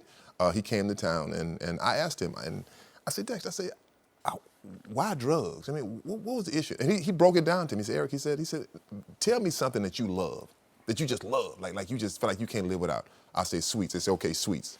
He said, imagine not ever having sweets again, and you addicted to it. I said, that would be really hard. He said, but another thing is, he said, drugs talk to you. And I thought that was funny. Right. I really did. I really thought it was funny when he said it. But it's not funny because I asked someone else who was a drug addict, and they said, that's true. The drugs say, hey, he said, the drugs tell me, I'm out here. You better come and get me. And, if I've never did drugs. So I can't understand that. Right. I can't. So I really feel bad for Josh Gordon because he's such a talented player. But you know what? The most important thing is him trying to get help, because if not, he will lose his life behind this. And I think that's the sad part of this story. But I think I said the great thing is, and it's not great, but the good thing is he has a guy like a Robert Kraft that I really will believe that will support him and help him as much as he can. Josh has been dealing with this issue for an extended period of time, Skip. He lost his scholarship to Baylor University, failed drug test. He transferred to Utah. He couldn't get eligible. He couldn't get on the field because of that very reason. Mm-hmm. He missed 11 games in 2014 due to 2 suspensions. Mm-hmm. Did not play in 2015 through 16 because of that. Yep. Reinstated, played 5 games in 2017. Missed part of Brown's training camp to deal with these issues. Skip, and you see the reoccurring theme with him and this problem. The thing that Coach Belichick has a very intimate personal relationship, because he was the defensive coordinator when Lawrence Taylor, I believe one of the 2 greatest players to ever play in our league, dealt with these issues. And he was so understanding and worked with LT. Mm-hmm. I believe, and as you mentioned, Mr. Kraft is as good a human being. And when you say one of the best owners in the NFL, he's one of the greatest owners in all of sports. He's one of the best human beings I've ever been around. Mm-hmm. He's not a good man, Skip. He's a great man. Mm-hmm. I believe whatever they can do, even outside of the NFL, they will help it. But at the end of the day, and I agree with what Dexter and them tell you, Skip, because you and I, Skip, put it like this. This is what you and I can relate to, Skip. Mm-hmm. What if somebody told us we couldn't work out anymore? Yep. Ever again? I'd be good with it. You would be.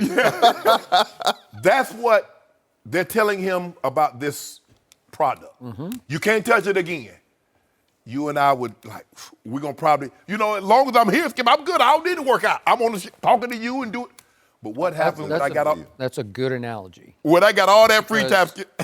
What we have, to me, is an addiction, but it's a positive addiction. Right. It can go over the edge. Right, exactly. But it's still positive. Yes. So, as you know, I recently wrote a story about my upbringing, dealing with my mother and father, that's still up on my Facebook page. And we are talking about what I learned to be a disease. Right. So Josh Gordon has a disease that is an addiction to either alcohol or drugs, and I'm pretty sure it's more on the drug side. Mm-hmm. So my mother finally decided she was happier living without alcohol, to your point, but it took a long time. And it took a hard rehab, and it took Alcoholics Anonymous and going to weekly meetings the rest of her life to stay sober. My father tried twice to go to rehab, and he just wasn't happy without drinking alcohol. So he drank himself to death at age 49.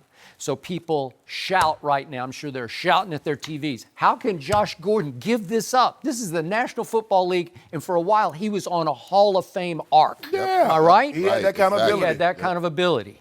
And you say, how can he give it up? Because he can't help it. And he's deciding, just like Dexter, I'm not as happy when I'm not using whatever he's using. And he has hit bottom so many times, and it never took. It never, we saw our Chris Carter, we talked about this earlier. When Buddy Ryan just cut his behind and just said, you're out, pal. Right. He hit bottom psychologically, and he said, oh my God, I'm going to lose everything. Right. I'm going to lose my paycheck. I'm going to lose the glory of playing in the National Football League. I got to figure this one out. And he did. And to this day, God bless him, I'm knocking on wood for him, he stayed sober, clean and sober. Absolutely. And he's taught a lot of kids and helped a lot of kids how to do just the same. But it's hard. It never gets easier. It doesn't get easier. No. It's always there. It's always the desire to use is still there, but you have to learn how to cope, because you have to learn what makes you happiest. And what made Chris happiest is his career and his family and being in the National Football League Hall of Fame. Right. Because he was facing not ever being in the Hall of Fame again, right? And Skip, man, that's the thing with addiction. Yep. Is that you say, well, how can you give it up? It's because you're addicted to something when the consequences, you don't care. We've seen people lose their fortune, they've lost their families. Everything. And then eventually lost their life. Care. They don't care. He's got a second chance, but Skip, there's only so many chances that you get. And he keeps How getting. many has Josh had? Seriously, if you start to really break it down, are we up to 6 or 7? Easy.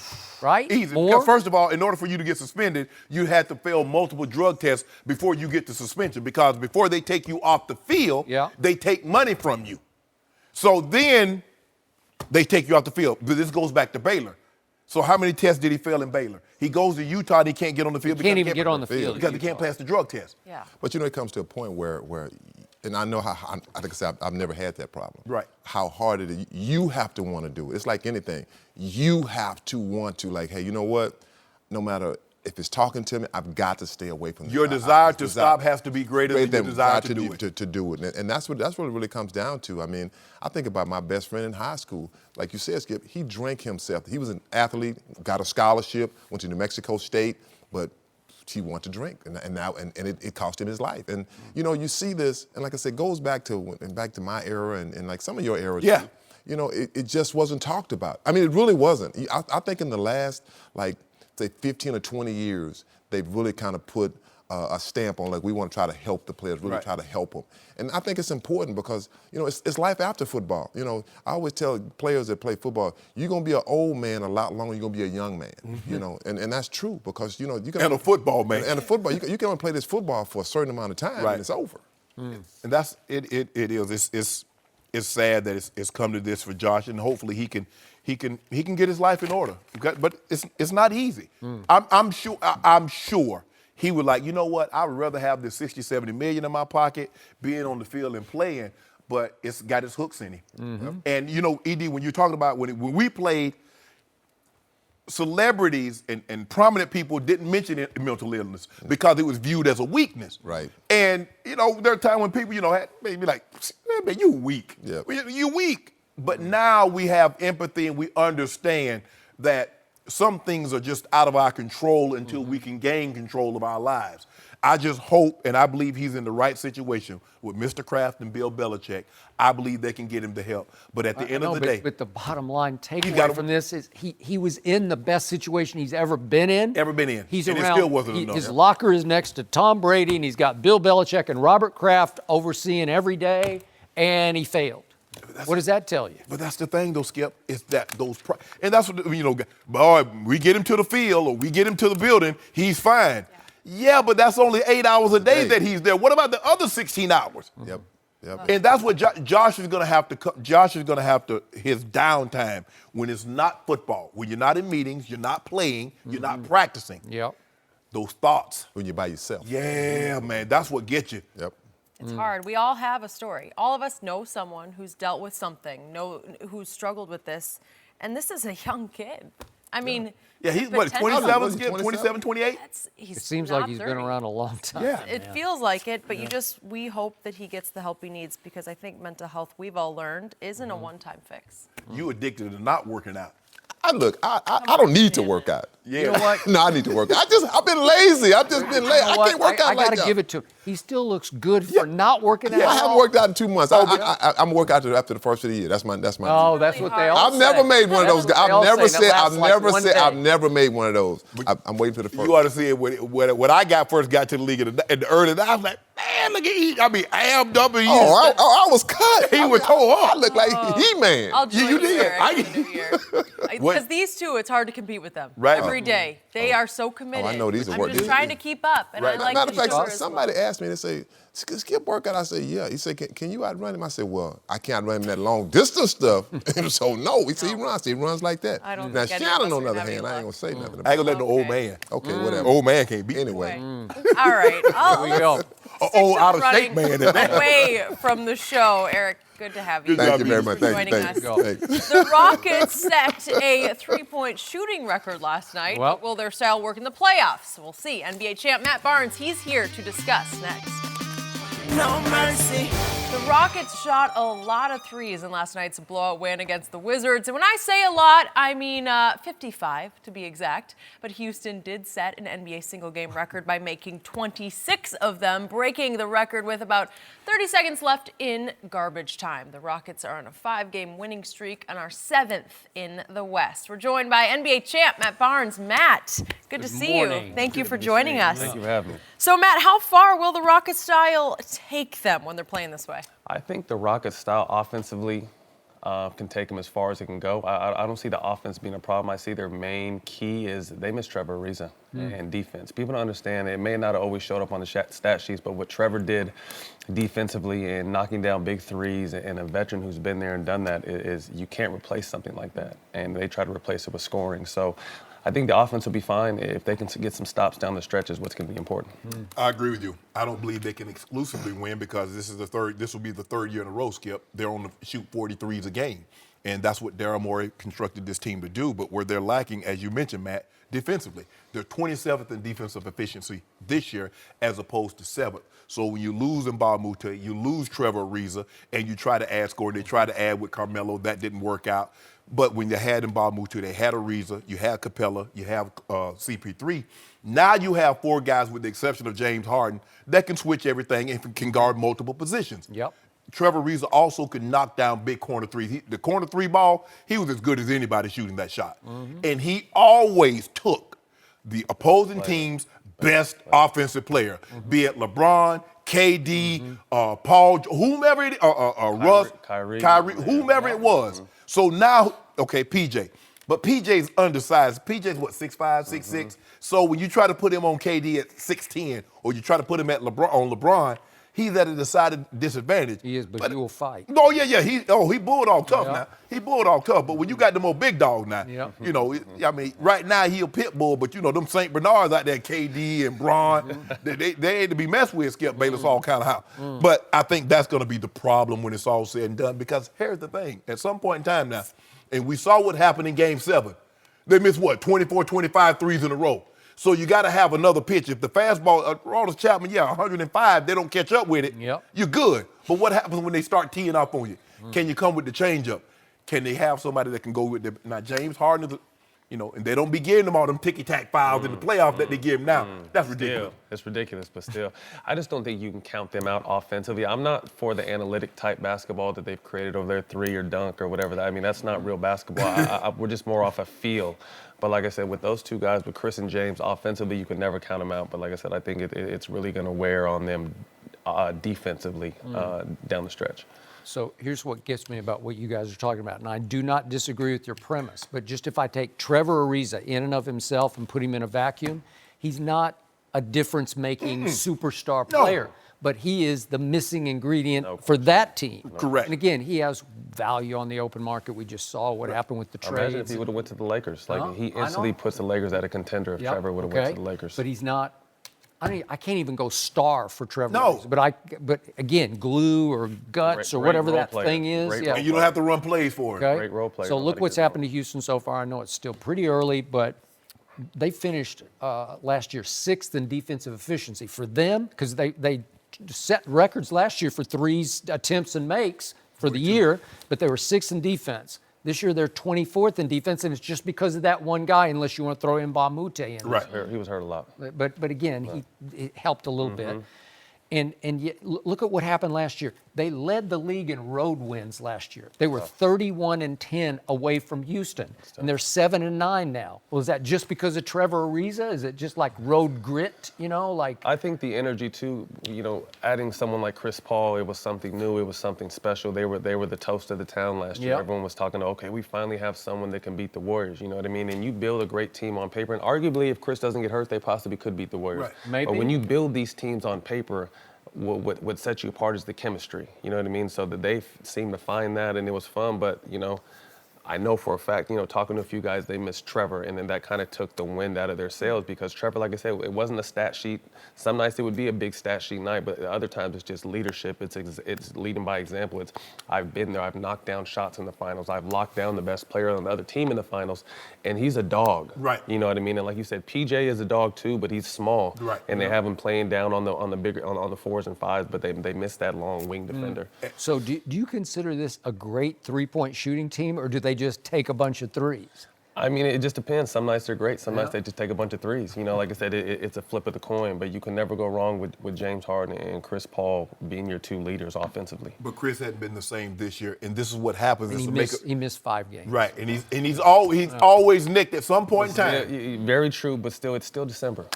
It's still December. For the NBA, when I explain the NBA to people, the NBA season starts off amazing energy, amazing tempo. It dies out until Christmas. If you play on Christmas, those are some of the biggest games. Then it dies out again until All-Star break, and then it picks back up in March. Similar with the Warriors. Like, it's really a marathon. And for someone like Chris, I'm not worried about Chris giving me 25 and 13 right now. I want Chris to give me 25 and 13 in April and May and stay healthy, hopefully into June. So right now, I think there's so much attention on game by game because there's so many different outlets now. These guys know how to pace themselves, pace their body, and know when it's really time to go out and play. Okay, let me ask you this. Okay, you take a bunch of threes. You don't make a bunch of threes. What's your out pitch now? You don't have one because that's what they play there in Houston. That's why I don't like the system because if they're gonna literally die by the three because that's all they have is three in layups. So, all of a sudden, Houston in this little stretch before Christmas started to click a little bit and figure it back out. So they've won 5 straight. So from what you've seen from LeBron and the Lakers at this point, and again, are they going to acquire Anthony Davis? We don't know. But let's just say they go forward with what they are now.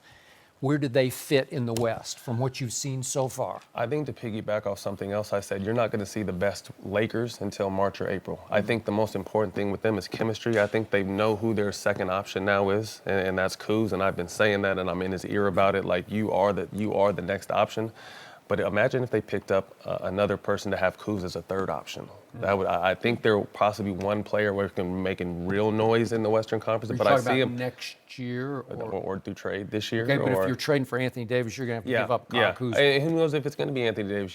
Gordon Hayward is lost. I mean, there's a lot of heavy No, contracts. we don't need him. No. But I'm saying if you have another guy that you can throw the ball to, Kuz is turning into that. Don't get me wrong. And Lonzo is developing despite what everyone else says. I love the way he plays the point, their energy. But Rondo coming back. You still gonna love it when he gonna get minutes gonna get gonna be decreased tough. by 10. Hopefully, with Rondo being the vet he is, and they can make that work. It's gonna be interesting. But like I said, this is all going to chemistry. This is what sets the great teams apart is their chemistry. Like I said, I don't see them clicking on a chemistry meter until March after the All-Star break. Okay, let's say Lakers stay as is right now. How far can they go? I mean, it's a flip of the coin. I like Denver. You can't count Houston out, but I can see, and get the rhythm and get their chemistry down. I can see them playing the Warriors in the Western Conference Finals. Okay. How good can Kyle Kuzma be? And again, you're in his ear. I think he can. I think he's an all-star. I think he's right now. He's definitely a valuable second option for them, and he's still young. You know what I mean? As far as NBA experience, so I love what he does, and I Which think is what? What do you see? He's tough. He's a dog, and he does what needs to be done. on both ends. He plays some defense. He runs the lanes. He can score ISO. They play a little shoots. defense. He saw can. Jared Dudley go by him twice. Well, no one really. It's lost art in the NBA. Obviously, defense doesn't really matter, which is so unfortunate. You could deal Jared Dudley right now. Yeah, I could deal with a lot of people right now. Well, I believe that. But you played defense. Right. I mean, you took pride in that end of the floor. It's a different game now, you know what I mean? And you have to adjust or get left behind. Right now, they don't care about defense. The NBA wants the 130-point game. That's why our game is going so global now, with all the dunks and three-pointers, and it's a world global domination of the NBA just for this simple reason is they're calling a lot of fouls, so you can't touch people because they want to see 130 points. They want to see James go for 50. They want to see Steph go for 100. They want to see teams hit 53s. They want to see a bunch of dunks. This is what they want to see in basketball. Now, is it for purists and basketball enthusiasts, is this real, the type of basketball we love? Not necessarily, but we have to adjust because it's what the game is now. NFL is doing the same thing. Right. Baseball is tightening the strike zone because they want to see home runs. Right.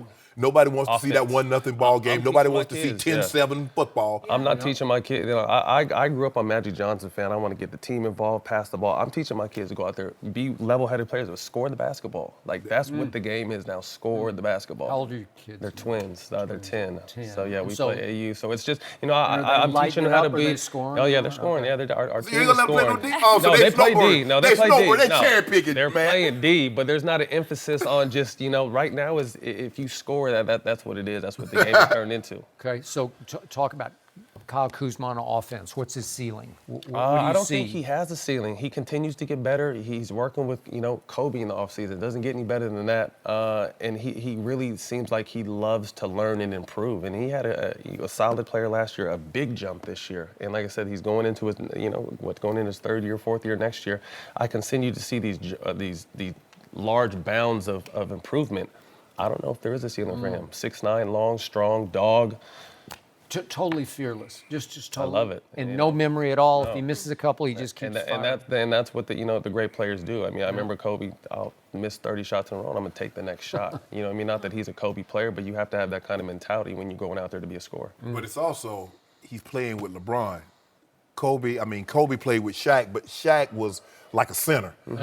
Imagine Kobe playing with another guard. I'm not saying that Kuzma's a solidified second scorer yet. For the Lakers, he is. There's no question about that. He will get there and possibly be a number one option down the road. I mean, like I said, there's no ceiling on him. But for what the Lakers have right now, he's definitely proven himself as LeBron knows he can throw the ball to him. Like I said, last time I came on the show, LeBron is sitting back and finding out who he can throw the ball to in situations in March and April and May. And Kuzma's clearly How that. difficult is it to play with a LeBron? Because we hear a lot of people talking about, what was the term that he used? It's toxic, and he dominates the ball. How difficult is it to play? You play with Kobe. That's what Kevin Durant said. It just depends. I think every situation is different. I just think from a standpoint of there's just always a tension on the team and on LeBron, and maybe if you crumble under the lights or situations like that, it may be a little tougher. But I was different playing with Kobe because I knew my role. Like shoot corner threes, play defense, get offensive rebounds, make, you know what I mean? Like I wasn't like a go-to type player, so I didn't have to adjust my game to play with Kobe. I just did what I did. So, it may be harder for some superstars that are used to bringing the ball down when LeBron is going to be bringing, situations like that. But for the most part, if you play the game and run, to me, it looks fun. So it's hard for me to really digest when people say it would be tough or I would hate to play or I would love to play with the LeBron. Everybody loves to play LeBron. All right, Matt, you're going to stick around a bit. We're going to talk about the Warriors. Are they starting to look a bit vulnerable this season? We'll discuss all that next. No mercy. Well, the Warriors lost a tough one on the road to the Jazz last night, 108-103. Steph Curry and Kevin Durant combined for 62 points, but it wasn't enough. It was actually the Warriors' first loss when KD and Curry each scored at least 30 points as teammates. The Warriors are currently third in the West and are looking up at the Nuggets and Thunder. Steph appeared to have an answer to what the Warriors need after the game. Let's hear it. And a lot of it's just getting our edge and a chip on our shoulder. And, having that vibe when you walk out on the floor, like, we know what we're about to do. So right now we're still thinking a little bit, trying to figure it out, but we're close. Nothing comfortable about this position we're in terms of like, we want to get back to being dominant, and that's what we're working towards. get into some of our rather rotations and the 5-man groups we have out there. We're going to continue to get that chemistry and playing Warrior basketball that we know how to play. All right, Matt Barnes is still with us. So what is missing right now with the Warriors? Nothing. It's December. It's the timing. You know what I mean? It's December. I think Boogie's on his way back. I mean, I think they're one game out of first place. And what's wrong with the Warriors? One thing I will say is their bench is not as strong as it was in the previous years. Yep. I know from a leadership standpoint, they miss David West a lot. I know from an energy standpoint, they miss JaVale McGee a lot. Yep. Sean and Iggy are going to show their value in March and April. It doesn't matter right now in December and January. They've been to the last 4 finals, if I'm not mistaken. Like, there's nothing wrong with the Warriors. There's just so much coverage on the day-to-day game. And what people also have to understand is no matter what it is, for the other team playing the Warriors, it's going to be the biggest game possibly for the season, but definitely on their, okay, this month or this week we play the Warriors, you know what I mean? So they're getting everybody's best shot every night.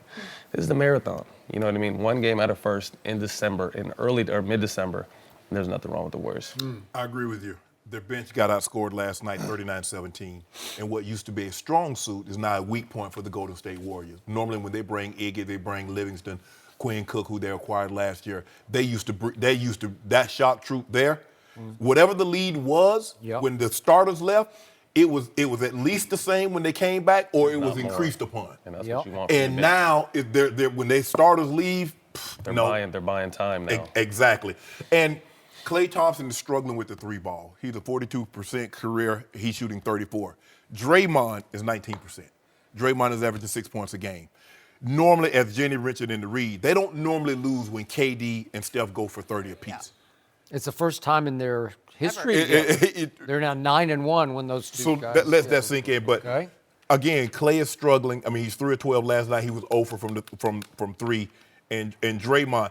And a lot of that has to do with, remember, Steph Curry missed 14 games. They went 7-7 in those games. We're just not used to seeing, we've seen the Warriors lose. We're just not used to seeing them lose this much, this early. We see them go 79-3. We see them go 67 and whatever. And last year, they won, another 58, 59 games. Now they're losing games before the new year. Sometimes they didn't lose in the entire season. 79-3, that was a hell of a season. I mean, no, 73-9. No, they went 73-9. And then they followed that up with, 67-15. And then last year, I think they were 58 and something. We're just not used to seeing them lose. And as Steph say, they normally, when they come out, you already, somebody about to get beat by 20. And now teams, as Matt said, that's their NBA Finals when they play Golden State. It's just like when you're the Super Bowl champ. Every night. When you go on the road, you're that Super Bowl. You're their measuring stick, because the coach can say, look, that team got KD, they got Steph, and they won the NBA Finals, and we beat them. So that just tells you how good we can be. You're really not that good. They had an off night. Stop it. Speaking of off nights, they were lucky. My guy Donovan Mitchell last night, he shoots 5 for 26 and 2 for 11 from 3, and they still win the game. That was Westbrookian.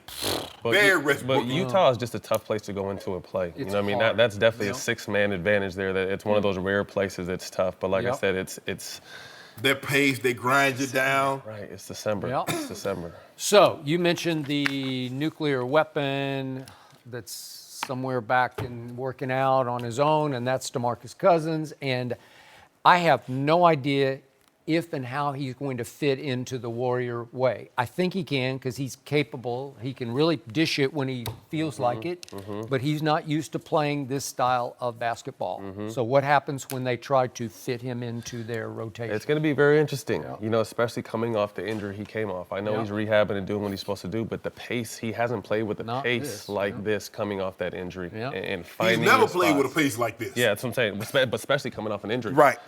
So really finding his spot in the chemistry. I think one thing he can do, and I know that, I still talk to him often. I think him coming in and sitting back, getting to watch and understand, and this is where I can be effective. This is where they need help at. This is what I need to change in my game. You know what I mean? So I think as a player, he's doing that. But until you get out there, you could tell, like you could study or go through training camp, but until you get in that first real game, and still got to think and still got to make plays. It's going to take some time. But I think he's going to get back in enough time to get himself acclimated to their chemistry and what they do on both ends of the court to be fine for the playoffs. But it'll be interesting when he first comes back. And like I said, the way he's going to be watched and scrutinized every night, it's going to be very interesting. So obviously they pride themselves on sharing the ball, and DeMarcus is a really skilled big man passer, but he's never had to share the ball before, right? But like I said, it's something that's contagious when you get there. Yeah. You just want to play the right way no matter who you are. You want to play similar to what the Patriots do. No matter what you do, you want to go and you want to play the right way for Belichick. You want to come in and play the right way for Kerr in this organization. So I don't see him trying to break I know I need to score 35 and 18. He knows he doesn't need.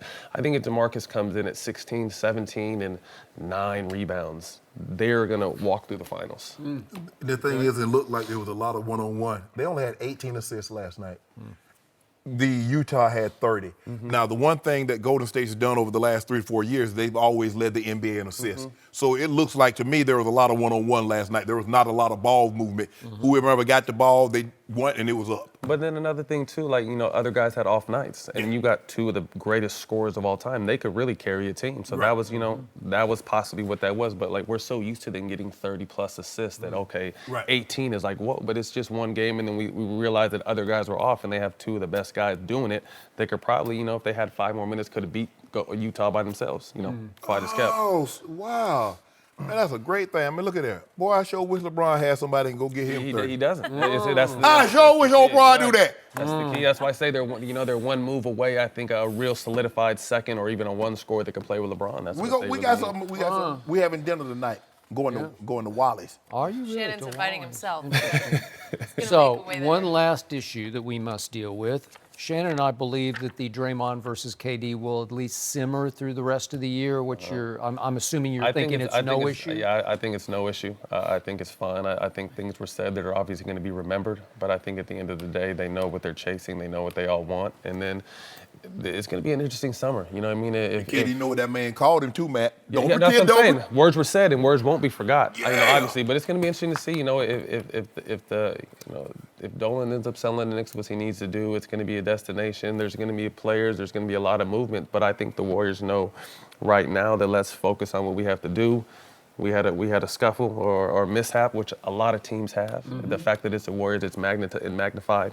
But I don't see this being even an issue at all anymore. But you're saying the ramifications will take place after the season. I'm not saying they will. I'm a fan of Golden State, so I'd like to see them, selfishly like to see them stay together. Yep. But I mean, these people are grown men. How you gonna be teammate with a guy to think that of you? Somebody, you might have a teammate. Well, I don't know if he really liked me. Yeah. But when he called you that, you already know how he feel about you. Yeah. Well, it's from knowing Draymond really well, knowing KD really well. Draymond wears his heart on the sleeve, and that's his biggest. His biggest attribute and his biggest flaw. You know what I mean? It's a double-edged sword. So in the heat of the game, adrenaline, like I said, and I think we talked about last time, he knew he made a mistake. So he didn't need anyone else telling you should have made this pass. So when people start talking, you've probably been in that place 1 or 2 times in your career where you messed up, so you're mad at yourself, but other people start talking. Now, I flashed on people. I may not have said the same thing, but I flashed and that kind of stuff happens. Yeah, you flashed, but you know what's a flash, what's a word that you ain't coming back from. Yeah, I'm not. No matter how intense a moment is. Right. I dropped the pass. You're like, hey, you got to catch. But B, catch that ball. What? It's different. Yeah. It's not forgotten. It's not forgotten, but like I said, I think it's water under the bridge. All right, Matt, thank you for being here. Good to have you. Well, I ain't traveling that direction because I ain't going over that bridge no more. You are a different situation. Are the Patriots Super Bowl hopes over after Josh Gordon announced he is leaving the team? We're going to discuss more next. No mercy. All right, recapping our top story of the day. Josh Gordon tweeted earlier this morning that he is stepping away from football to work on his mental health. And Adam Schefter is reporting he's facing his 5th suspension. Gordon had 3 touchdown catches and over 700 receiving yards in 11 games for New England this season. The Patriots are currently 9-5, but they've lost 2 in a row to fall to the 3 seed in the AFC. So, Shannon, how will Gordon's absence affect New England? Skip, he was really the only guy they had that could take the top off the coverage. He was 4th in catches. He was number 1 in receiving yards, 720, and he's tied for 3rd in touchdowns. And when you look at it, Cordell Patterson, Skip, he's not a receiver. Yeah, you try to get him jailbreak screens. You try to get the ball in his hand because he's good. Once he gets the ball in his hands, he's good. But he's really not a route runner. He's not technically sound. And so I don't really know how he slides into the Josh Gordon role. Chris Hogan had the one big catch. Outside of that, Skip, that was the first time I'd heard his name mentioned in like 5 or 6 weeks. That is correct. So with losing Josh Gordon, Tom Brady has not had the typical Tom Brady-esque type season. His numbers have been off. So the question is, and now that they're trying to establish a run game, trying to find a consistent run game, because soon as you think they found that, Sonny Michel got hurt, and so they're back to square one again. So the question is, okay, now that Josh Gordon has been removed, what do you do? Dorsett, he had a catch here or there, nothing to write home about. Hogan had the big catch on Sunday. After that, nothing to write home about.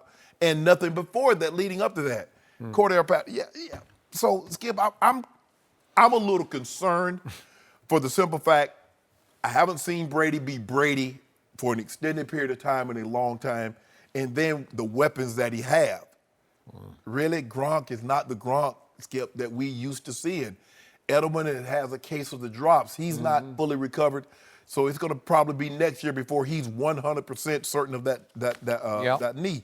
So I'm a little concerned, Skip. Probably more so than you, but I am concerned. I am extremely concerned. The Patriots are in trouble. Tom Brady might be in even more trouble because he has no receiver who can separate now.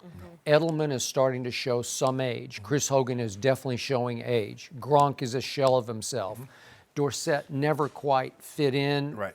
A catch here, a catch there. Tom never quite trusted him. Cordell is more of a kick returner / running. He was better as a running back. Yes. Right? Yeah. Okay. So what's left? I don't know. So right now, New England has one hope and one huge hope. They have to root hard for the Philadelphia Eagles to beat the Houston Texans. Yes. Because if Philly could win that, the one thing that New England has going is it gets Buffalo and the Jets at home to finish it out. So if the Texans lost to the Eagles and the Patriots could win out, they go back up to being the 2 seed. Correct. So they would get the bye, and then they would have one home game. At least. Well, at least, but probably one, predictably just one, Right. then have to go on the road for the AFC Championship Right. game, right? Correct. Well, at least you'd have a shot. Whatever you have left, you could say, okay, we got one shot on the road. Would I love it? I wouldn't love it. Who knows where it would be? Is it going to be at the Chargers? Is it going to be at Kansas City? Wherever it might be. But the point is that they're not nearly as good as they were a year ago because the defense, I got to tell you, I'm going to be nice. It's below average. Is that fair? It's just below average. Okay, so it's tied for 13th now in points allowed. And in back-to-back weeks, at Miami, it gave up 189 yards rushing, and then at Pittsburgh, 158 yards rushing. You can't win playoff games that way. No. Okay? No. So, and they're at the bottom of the heap. I think they're 29th in third downs allowed. So they can't get you off the field. I don't know. And what, Skip, also, Josh Gordon was really the only guy that can make tough, contested catches. He was going, because you remember in the Kansas City game when Tom just threw it up and he jumped over 2 guys and caught the ball. did. So he was the guy that Tom felt that, okay, I'm going to put this up and he can go make a tough contested play for me. Other than that, Edelman's on the smallish side. Gronk, his legs, his body is starting to betray him. And Hogan has really never been that guy. Yeah. Hogan is a guy that you got to scheme to get him open. He's not going to get open. Philip Dorsett, Skip, he's never lived up or fulfilled the potential of him being drafted in the first round. He's a first rounder. First round. And Indy willingly gave him up for Jacoby Brissett. Correct. Right? And so I think it's going to hurt. It's going to hurt Tom some because, like I said, he was the guy that can make those tough catches. He was the guy that could take the only guy that could take the top off the coverage. Even though he wasn't what he was, he still was better at taking the top off the coverage, better than anything that they have currently. So it's going to be very interesting. In order for them to get to, you know what? If they were to get to the Super Bowl this year, this might be Tom Brady's crowning achievement. Oh God, would it be? This would be Tom Brady's crowning achievement. It'd be like LeBron getting these Lakers to the NBA Finals. No, Cavaliers. Huh? Got the Cavaliers. Cavaliers? Yeah, he got the Cavaliers last year. Oh, that was it? Oh, LeBron. Oh, Bron, Mike. Oh, that was the least. But hold on, Skip. Don't do that. LeBron is not having an off year. No. Your guy's had an off year, Skip. I know you love him, but you know he's had an off year. He hasn't been to Tom. I thought he played his best game of the year at Miami, and the Miami Miracle canceled it out.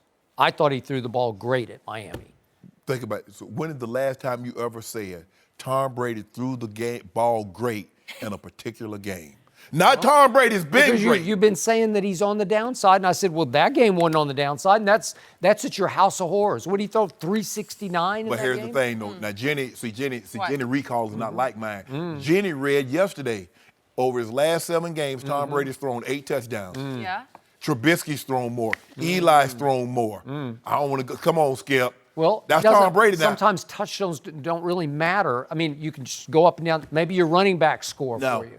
No, go. You told me that. This is what you told me, Skip. I pay close attention. I mean, you don't think I pay you any attention, but I really do. You say, Shannon, when you judge and when you give grades to goats, you got to hold them to the highest standard. You can't grade goats on the curve. So I'm not grading Tom Brady on the curve. Well, all of a sudden, the Patriots are going to turn into the Cowboys and that's pre-Amari, because remember, all they got now is Sony Michel and Burkhead running the ball. And after a while, defense are going to say, we're going to take that away because you don't have anybody who can threaten us down the field. Yeah. I'm sitting on everything. Yeah. I'm sitting on everything because I know, first of all, Julian Edelman, they don't send him on goal routes very often. Basically, everything is in between the numbers and the option routes. Gronk's not beating me down the field. Hogan, no.